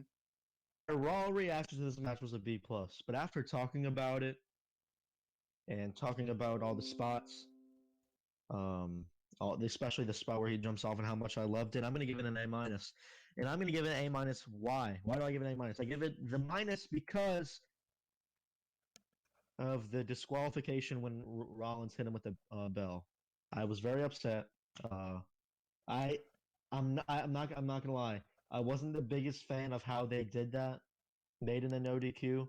I love how they made it a no DQ. I wasn't a fan how they did it. I was very upset. I think they could have won. I think they could have just should have just made it a no DQ in the first place. Um, and I give it the minus because of how upset I was when he hit him with the bell. But yeah, the spots after the DQ was an A worthy, but the minus belongs to everything that happened before that.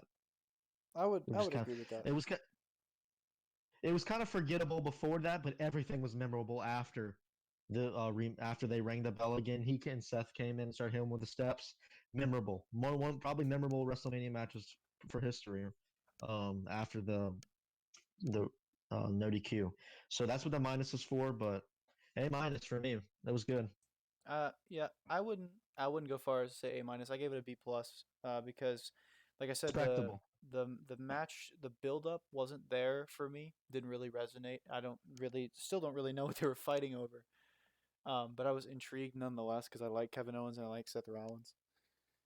But we got to the actual match, and you see both of these guys in the ring, and of course, like everything before, it wasn't bad, but it just wasn't great. It wasn't good. And then, of course, the stipulation, or not the stipulation, the no DQ stipulation was added after the bell, and I was ready to shit on it. That actually isn't why I gave it a B plus. I just gave it a B plus because of the whole storyline situation, and I don't really know where they go from here. Because in a way, I feel like they messed up the ending, but at the same time, I don't think they did, because I think the match was so good, not so good, but was good enough after the no DQ stipulation, and the spot was good enough after the no DQ stipulation to make me not believe, or to not really care who wins at that point. Like, because both guys had such a good showing that it doesn't matter who wins at that point. You both looked really good, which I talked about that later in the AJ Styles Undertaker match too. If you put on such a spectacle and you make me care about it in the ring, and you make me want to see it again, because I want to see this again. I've already said that I want to see it again on a bigger stage for a WWE title. Seth Rollins as heel Messiah, and Kevin Owens as babyface Stun Owens Stun for like a WWE title. I want to see it Agree. again. So at that point, you've already bumped me up to a B, but I wouldn't go as far as to say that this match was good enough to give it an A minus. Bobby, all I'm So saying is that all I'm saying is if the modern era can find a way from getting me out my chair to put me on my feet to my hands on my head, saying "Holy shit," it deserves an A. It deserves an A because we never see that anymore. I guess you're right. Yeah. I didn't think about I'm it not like saying that. I didn't think about it like that. I'm not gonna change my grade though. I already said it. I'm not. I agree. B plus, very fair. But from my perspective, if the new era or whatever you want to call this, whatever era we are now, Modern era. can get me on my feet and put my hands on my head and say, "Holy shit, that just happened!" Like a Stone Cold, like a Rock, like all that moments. It deserves an A, not an A plus. It deserves an A. And I was very happy. I was very happy with that moment. But let's move on, shall we? Move on, shall we? To the best segment of the show. The 24/7 title segment. This, let's just explain this. It started off with Mojo Rawley and Gronk doing their spiel and their thing that they're being told to say that it's too big for one night. Come back tomorrow for these matches. And how they're excited, and then R-Truth comes, and with his 24/7 title, and he comes and he is being weird like he always is, and Gronk punches him and goes to pin him. Title, but then Mojo Rawley throws Gronk off of R-Truth and pins him himself for a 7 title. That segment ends with Mojo Rawley walking off and Gronk watching him walk away with a very concerned look on his face. R-Truth, I'm sorry, bro. I mean, I'm sorry that you're in this. I mean, I feel bad for R-Truth. I mean, R-Truth is really not that great. He's funny sometimes. Like he I know really he's is. not that great. I know he's not that great to be put, but to be put in that position at WrestleMania is so embarrassing. I mean, Mojo yeah. Rawley and Gronkowski, for you to get pinned 3 count by Mojo Rawley By after a two people shove who down by shouldn't even Gronk, be employed by the company, yeah. I felt bad. Mojo Rawley has no place on this roster, and don't even get me started on Gronk. Gronk does not have a place on this roster either. There's no We way. talked about that earlier, but how predictable can we get? Tomorrow, Mojo Rawley's gonna walk in with the title, and Gronk's gonna hit him, and he's gonna win it. And I mean, of course, that's what's gonna happen. Can you agree with that? Yeah, it's terrible. So predictable. Anyway, what do you grade this? F. No, I was gonna give it an F, but I'm gonna give it a D minus. I'm Oh gonna give my it a D. god. I'm gonna I'm gonna give it a D minus. I'm only gonna give this a D minus because I just want to see what happens tomorrow when Gronk wins the 24/7 title. I mean, It's awful. I'm not saying I'm not saying I'm excited. I know. I'm not saying I'm excited. I'm just saying I'm I'm curious to see. I'm just curious to see how it's gonna go down. It's so stupid. I'm so The disappointed in you. segment was. I know the segment was so awful. It's laughable, but I'm not gonna give it an F. I'm not gonna give it an F. I was shocked that they did that, but I'm not gonna give it an F because we'll see what happens tomorrow. And the only reason I'm not gonna give it an F is because I'm just gonna see what happens tomorrow. If it has that effect on me, it's not an F. So I That's mean, fucking awful. All right, the next segment. I'm sorry. Next Let's just segment. move on. Let's just move on. Next segment is a little bit of a redeemer. It's a Of Paul course. Heyman backstage segment, which of course, as everyone knows, is always is always a positive on any WWE show because Paul Heyman is fantastic.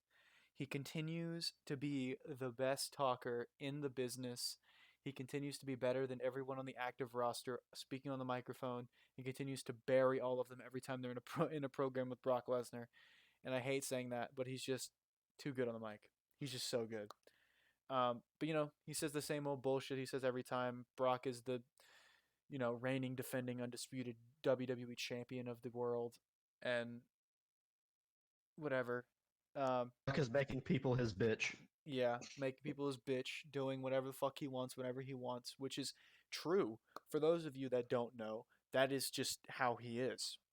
That's not even like a character. That's how Brock Lesnar is in real life. So, which, if you have not watched Ruthless Aggression, listeners, please Oh go my watch that. god. It's great. If It's you great. listen, hot takers. If you love the WWE, Ruthless Aggression series, those 5 episodes will put you in heaven. They're fantastic. You will get excited. Your love for wrestling will be rekindled. If you were disappointed by some of the things you have been seeing lately, go watch that. You will fall in love again. That's all I'm gonna say.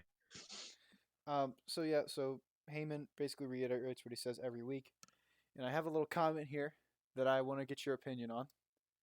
Okay. I said if Brock wins, we riot because Drew McIntyre, absolutely, Yeah. absolutely. in every sense of the word, But needs yeah, to win the WWE Championship.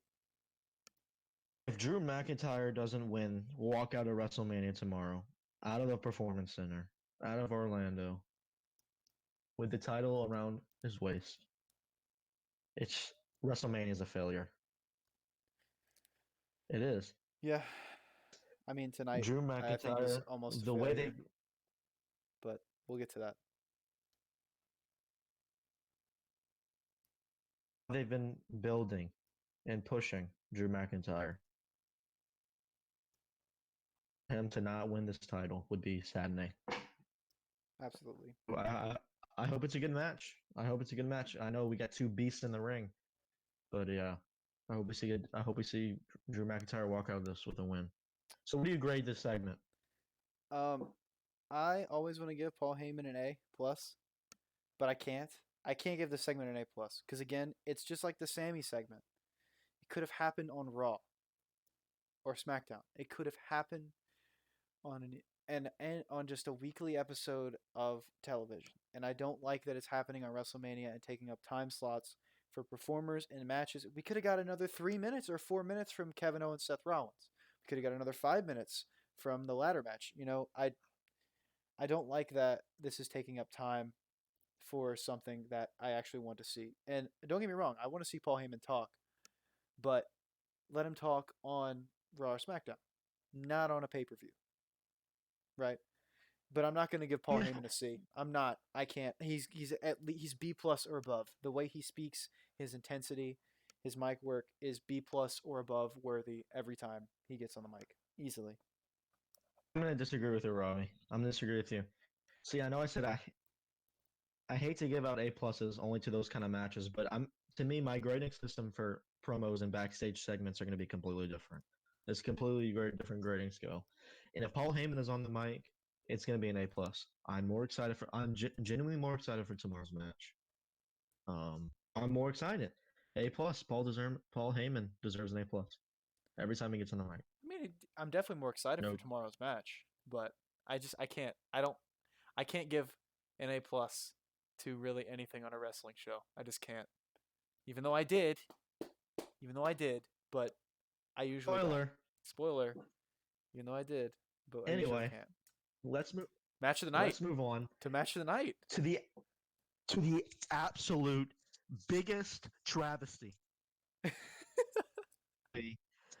Like I said many times, I'm a positive person, but I refuse. I refuse. I fucking refuse to be positive about this shit. Goldberg versus the monster among men, Braun Strowman, for the Universal title.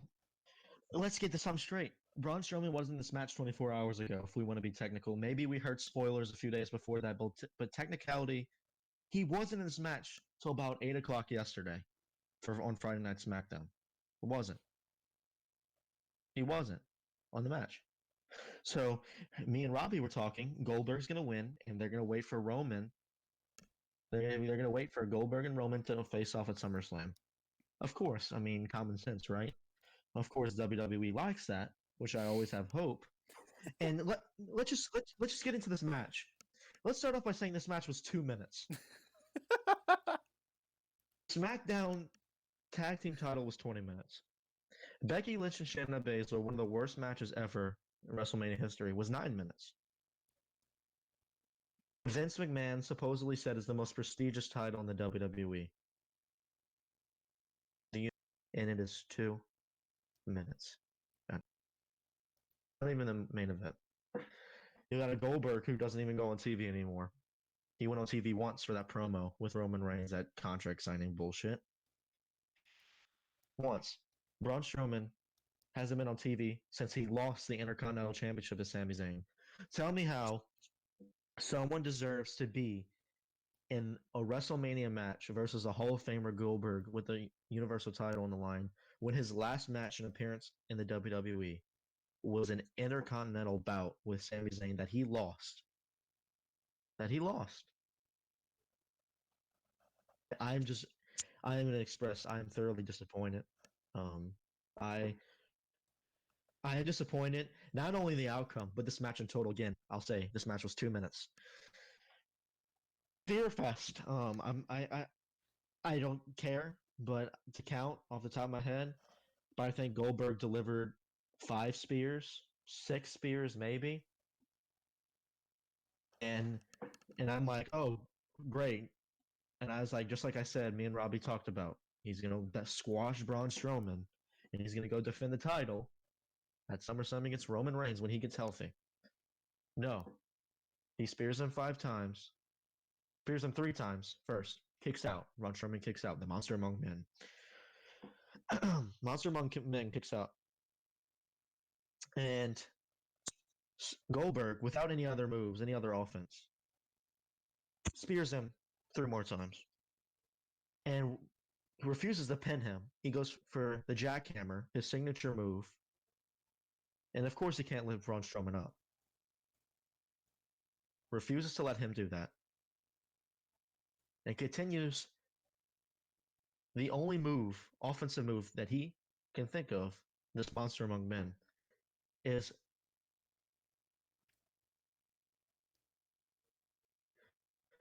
Robbie. How many times did this dude power slam Goldberg? I have no idea. Like It. 4, 5, 6? I don't know. I stopped paying attention. I didn't even watch this fucking match. I stopped. My jaw was dropped for the wrong reason, guys. My jaw was dropped for the wrong reason.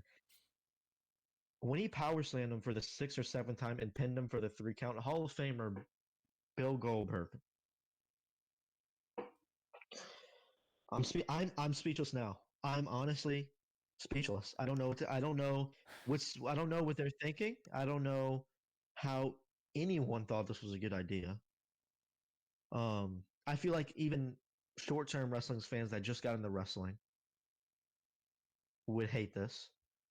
Oh God, wrestling fans like me and Robbie who've been loving wrestling for our whole lives, of sure not didn't think this couldn't think this was a good idea. Spear, 6 spears, 7 body slams. I'm gonna go back and count later, but for him to get for Bill Goldberg, WWE Hall of Famer, who was Universal Champion, to get pinned for a 3 count in 2 minutes after being body slammed 6 or 7 times, body slam, power slam, is despicable. Awful. it's crazy because this match was 2 minutes, and if Goldberg would have won, we would have been talking about it in a different light. I definitely still wouldn't have liked it, but I wouldn't be shitting on it as much as we are right now. If Goldberg would have just speared him like twice, pinned him, match over, then that would I have would been have been it. honestly, I wouldn't have hated it so much. If he would have walked in there and speared him 6 times and pinned him for the 3 count, I would have been like, that match sucked. But the storyline is Roman Reigns. It's all about Roman Reigns. Yeah, exactly. Let's Well, be real. the thing was is that Braun Strowman doesn't deserve this at all. Braun Strowman doesn't deserve this storyline wise, and Braun Strowman does not deserve this real life wise. Braun Strowman has done absolutely nothing for the WWE to be given this opportunity. Braun Strowman is terrible in the ring. He's okay on the microphone. His character sucks. He has not been in any major programs that have had any type of meaning at all. He got booted out of a program with The Undertaker because he can't perform in the ring like he needs to have a match with The Undertaker. He had a program with Roman Reigns that was pretty decent that he ultimately lost. Why? Because Roman Reigns is Roman Reigns. And he had something with Seth that he lost. He had something with Brock that he lost. He just loses. He's a glorified loser. That's all he does.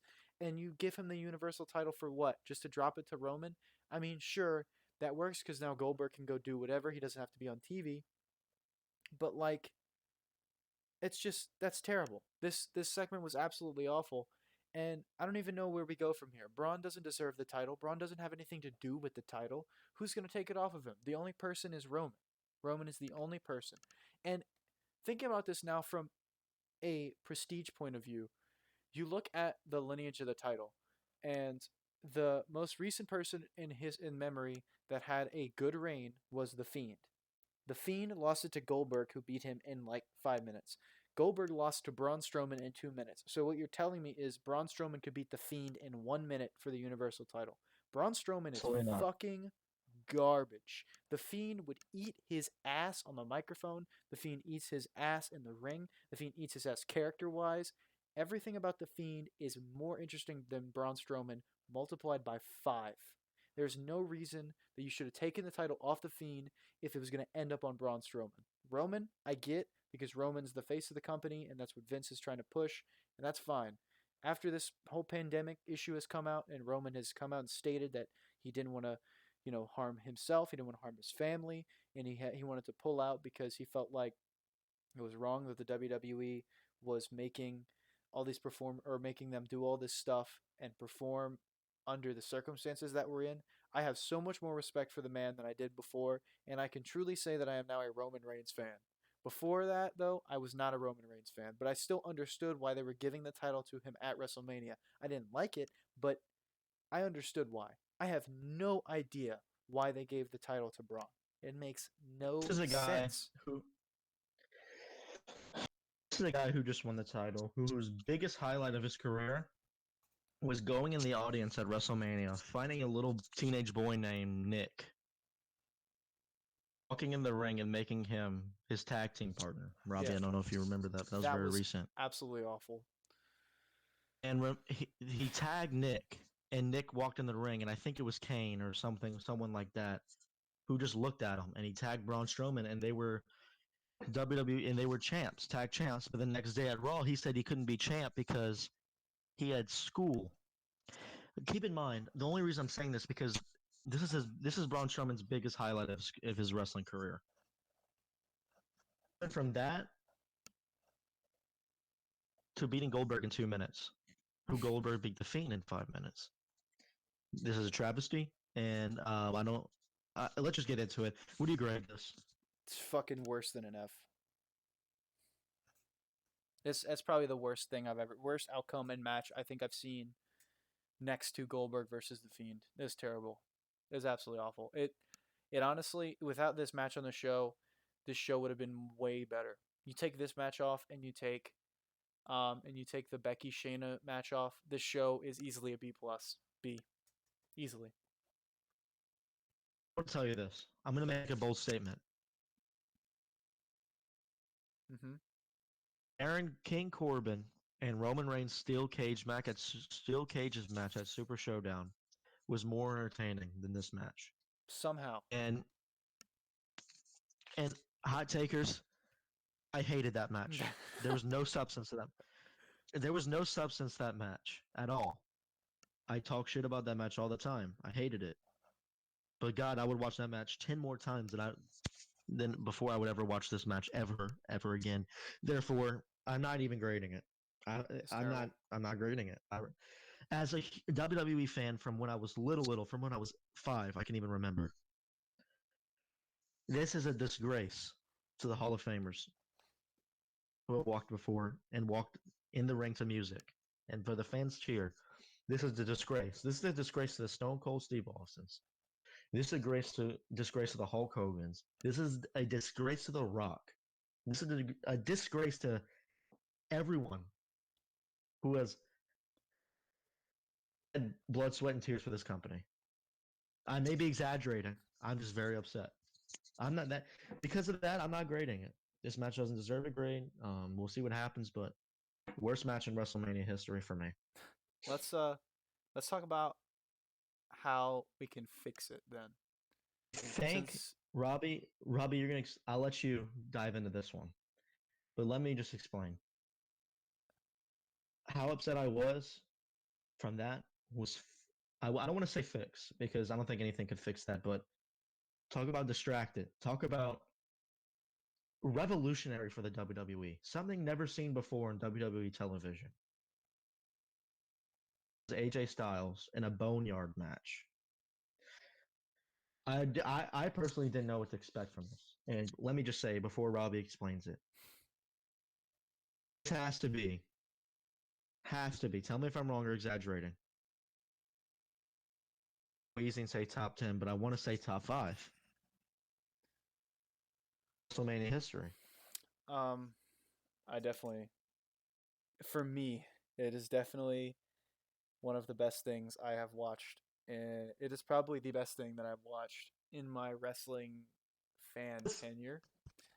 And Let's not even keep this to certainly, wrestle. Let's not even let's not even keep this bounded by the WWE. This might have been the most one of the most entertaining things I've watched in cinematic Oh history. yeah, absolutely. But certainly for Um, wrestling, and certainly for WrestleMania, this is definitely the best thing I've watched on WrestleMania television, live, way to kick and like way to during kick my tenure. 19's ass. That's all I'm gonna say. Way to kick 2019's ass, you said. COVID-19 COVID-19. Oh yeah, for sure. kicked its Um, ass. I mean, yeah. This let's this get in. Let's get match into it. Let's get into it. this match was so some pre-match thoughts about it. We didn't really know what we were getting going into it. We assumed it was going to be a buried alive match, which it was. They called it a boneyard I assumed it match. was gonna be in the ring. Really? I knew it was going to be cinematic. But yeah, we had a so uh we heard rumors it was going to be a buried alive match. We heard that Undertaker was going to come out as the American Badass and not the Dead Man, which was true. That is the truth. And I actually have here. I typed this before the show or before it came on. I said Styles needs this win, which we'll get into in a second. And I still in a way believe that, but it's okay. It's okay. We'll talk about that. So they had a video package that they actually aired before they showed this match, which was fucking great. It was a great video package. It made me very hype. Um, and of course, I said that this needed to save the show because at this point, following the following the Goldberg Braun segment, I was completely turned off, and I was ready to shit all over this and shit all over the show. And I was hoping that this would give some ounce of hope to me that tomorrow is going to be good, and that Cena Wyatt's going to be good, and that hopefully Brock and Drew is going to be good. But this went 20 minutes. It was a 20-minute segment. I wouldn't really call it a match. And to say the very least, I don't think I can sit here and explain to you everything in this match. Um, Brandon said he wants me to explain it, but I'm not going to because this was too good for me to do it any justice. There was too much cinematography and too much greatness and too much history made in this match that has never been done before at a WrestleMania. That if you haven't watched it, buy the WWE Network and watch it. It is This worth alone it. is worth this. This alone is worth the $10 subscription to It the definitely WWE Network. is. It is absolutely worth it. I cannot sit here and explain to you the match. We didn't even take notes for this match. We just watched it. And it was absolutely everything that it lived up to be and more. It was fantastic. Um Unfortunately, the wrong guy won in my opinion. I thought AJ needed the Disagree. win. I have to dis. I thought AJ needed the win. But when something is that fantastic and that great and just makes you take a step back and like completely forget about everything that's happening in the world, because that is exactly what this did. Exactly what it did. I was literally sitting there watching it and completely forgot about everything else that was happening in my life. I was laser focused on everything that these guys were doing in wherever the fuck they were, bumfuck town, I don't know where they were, but it was absolutely amazing. It was just everything that could have been going on in my life. I was not thinking about it. I was only thinking about this match. And when something's able to do that and grasp you like that, it doesn't matter the direction they go, because any direction is a good direction at that point. And Undertaker got the victory here, which I don't think he should have, because I think Undertaker is old and needs to retire. And I think AJ would have benefited from this. I think if AJ won, he could have moved on and maybe faced Drew, which I want to see a lot. Or maybe we see Oh AJ my Seth. god. What? I would AJ Drew or AJ Seth. Oh my. We need it. We need it. Exactly. That's what I'm saying. AJ winning would have been beneficial for AJ and beneficial for the brand, beneficial for the company. But I understand why they went with Undertaker. It makes sense. It's his match. Um, but it was just absolutely fantastic. I have absolutely no other words for that. Brandon, do you have any thoughts, opinions? Uh, The coolest part. I mean, you just think Undertaker's done, right? I mean, Undertaker's in the thing. He's in the beginning. He's in the grave. AJ Styles has is on the machine, and all of a sudden, classic OG Undertaker, boom! All of a sudden, behind him, just starts kicking his ass. It doesn't get much better than that. I mean, we saw tombstones, we saw choke slams. Um, I just, I'm still speechless in a better way, in the best way. Uh, I probably will. I'll say this: I'll probably be watching that. This is not the last time I'll watch this match. I'll tell you Absolutely, this. absolutely not. I'll probably rewatch it tomorrow to before WrestleMania. I'll I'm not even probably gonna lie. yeah. I loved when entrance wise they couldn't go like enter in the ring, so and when AJ came out, they had the Undertaker's music playing. You think it's the Undertaker as the dead man, and then the dongs are coming on, his music, the casket comes out, they open it, and boom, AJ Styles comes out of it, starts laughing, his music starts playing, and that's amazing. I mean, I thought that was super creative. That was really funny, and of course, OG Taker coming out on his bike like he used to in the ring. I mean, this couldn't have been any better, Robbie. This couldn't have been any better. Yeah, I Everything don't think about so. it. I think it was perfectly done. So where we go from here, you don't have anything written, but I do.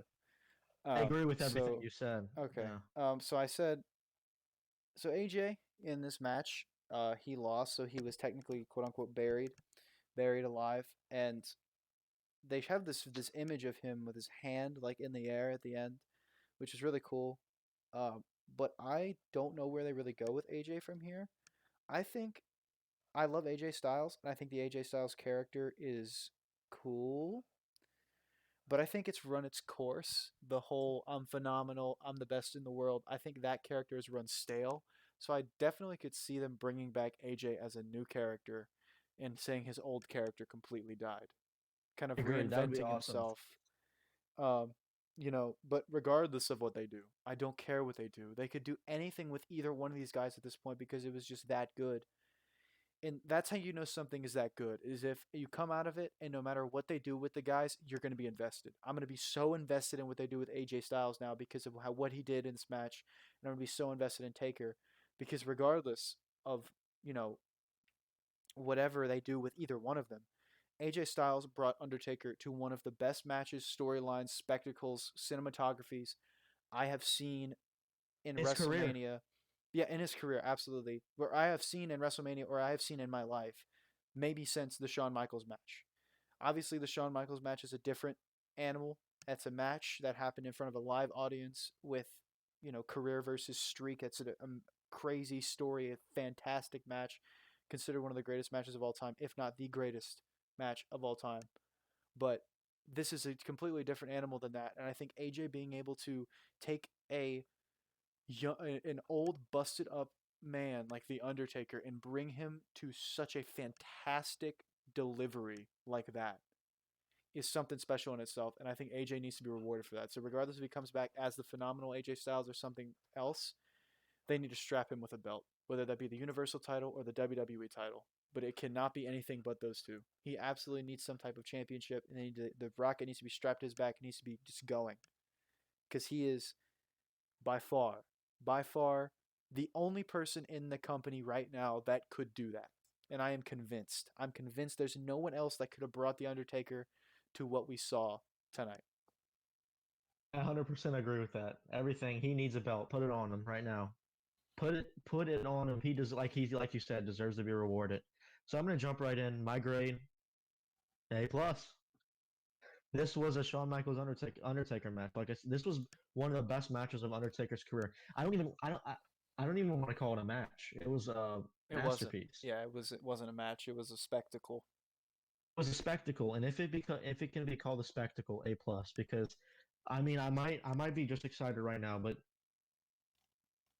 top five matches in Wrestle top five matches. I put matches slash events because it was a spectacle in Hmm. WrestleMania history. A plus for me, Robbie. I, like I said, I don't give stuff in wrestling A plus often.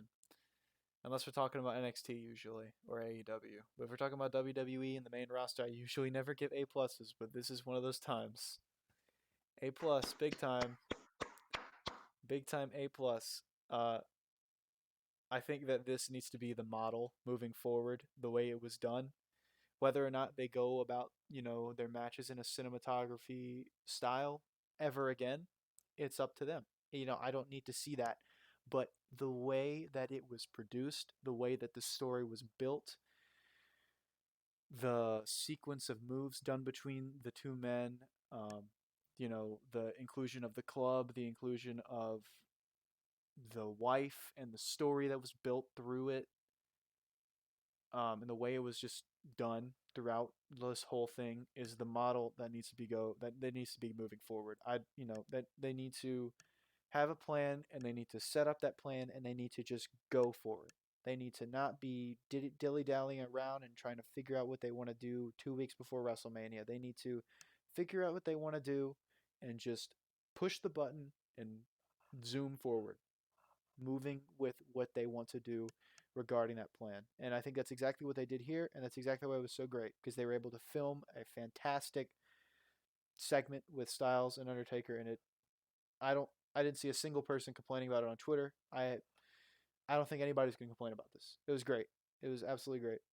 And it's something that we needed in this time where there's no sports on and a lot of things are getting We need canceled. It's something that we we needed 100%.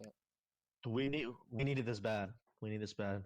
All right, hot takers. Before we while we close this up, we're gonna go into overall grade and thoughts. I'll start. I'll kick this off. Final thoughts. Overall thoughts. Easily, like we just said, easily one of the best matches in WrestleMania history. But also, on the other hand, one of the worst matches in WrestleMania history.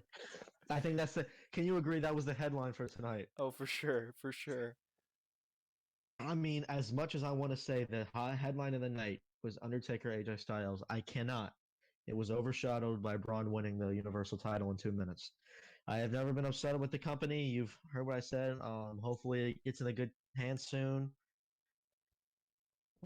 Kevin Owens and Seth Rollins, the DQ match was historic. I think the spot, I'll refer to it as the spot I wouldn't say during that's our podcast. historic.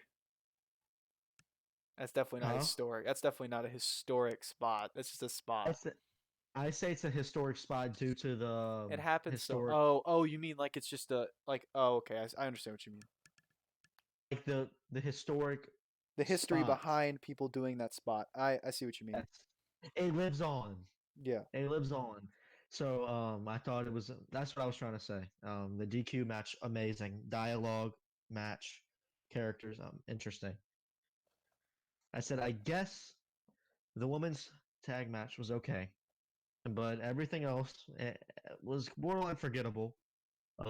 Besides the tag ladder match for with Miz Uso and New Day, athleticism, true athleticism. Could talk about that all day. I'm a huge sucker for that, but I'm excited for tomorrow. Undertaker versus AJ Styles made me excited for Cena versus the Fiend. I'm excited to see if they what they do with that. So Brock McIntyre, I mean, catch us back tomorrow talking about that after. Hopefully, we have some good news. Robbie, my overall grade for this WrestleMania Part One is a C. Um, C. it's crazy that we actually ended up being pretty much agreeing on most of the show because I remember Elimination Chamber. You thought it was pretty decent, and I thought it was fucking terrible. We Elimination Chamber was So- not good for me. Elimination Chamber was not good for me and you. We disagreed on pretty much everything. But but this one we seem to agree.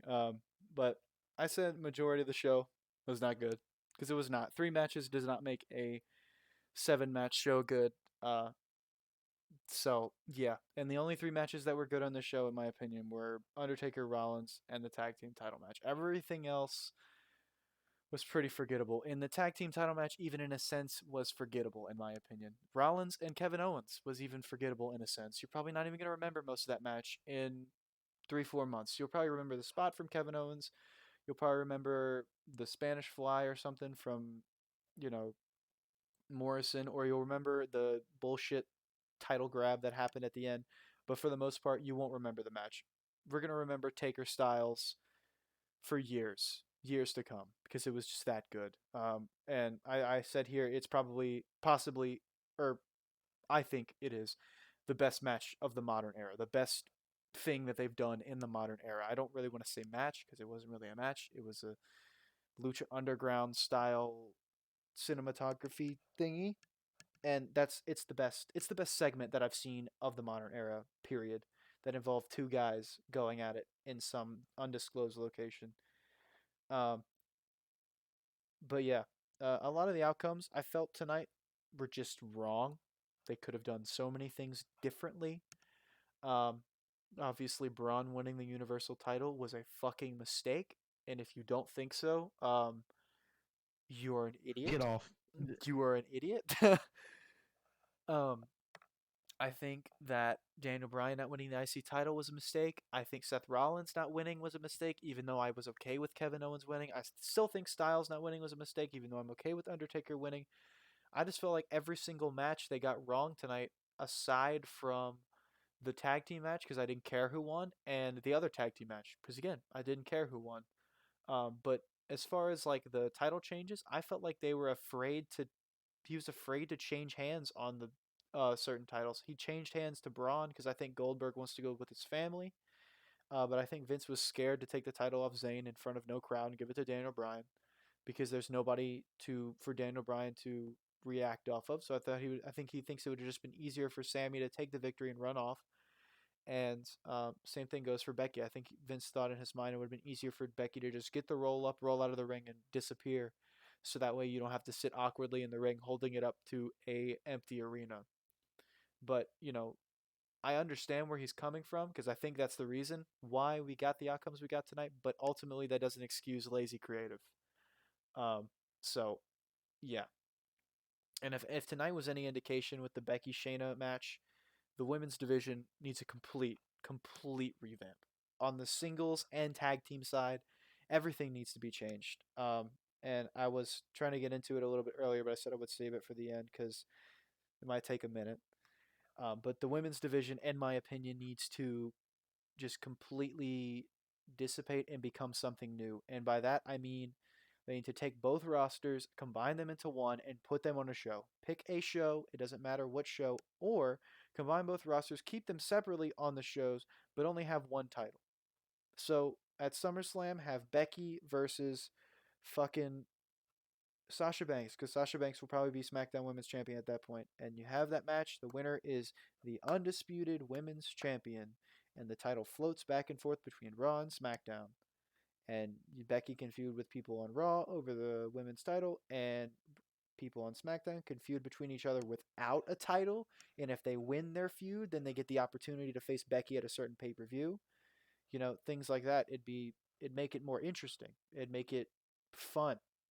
It'd be because you would be interested in who's going to get the opportunity because is someone on Raw going to get the opportunity, or is someone on SmackDown going to get the opportunity? Is Becky going to show up on SmackDown, or is the champion going to show up on SmackDown this week? Is she going to be on Raw this week? Who's like which side of the business is going to get the opportunity to face someone? The tag division, I think, is the same thing.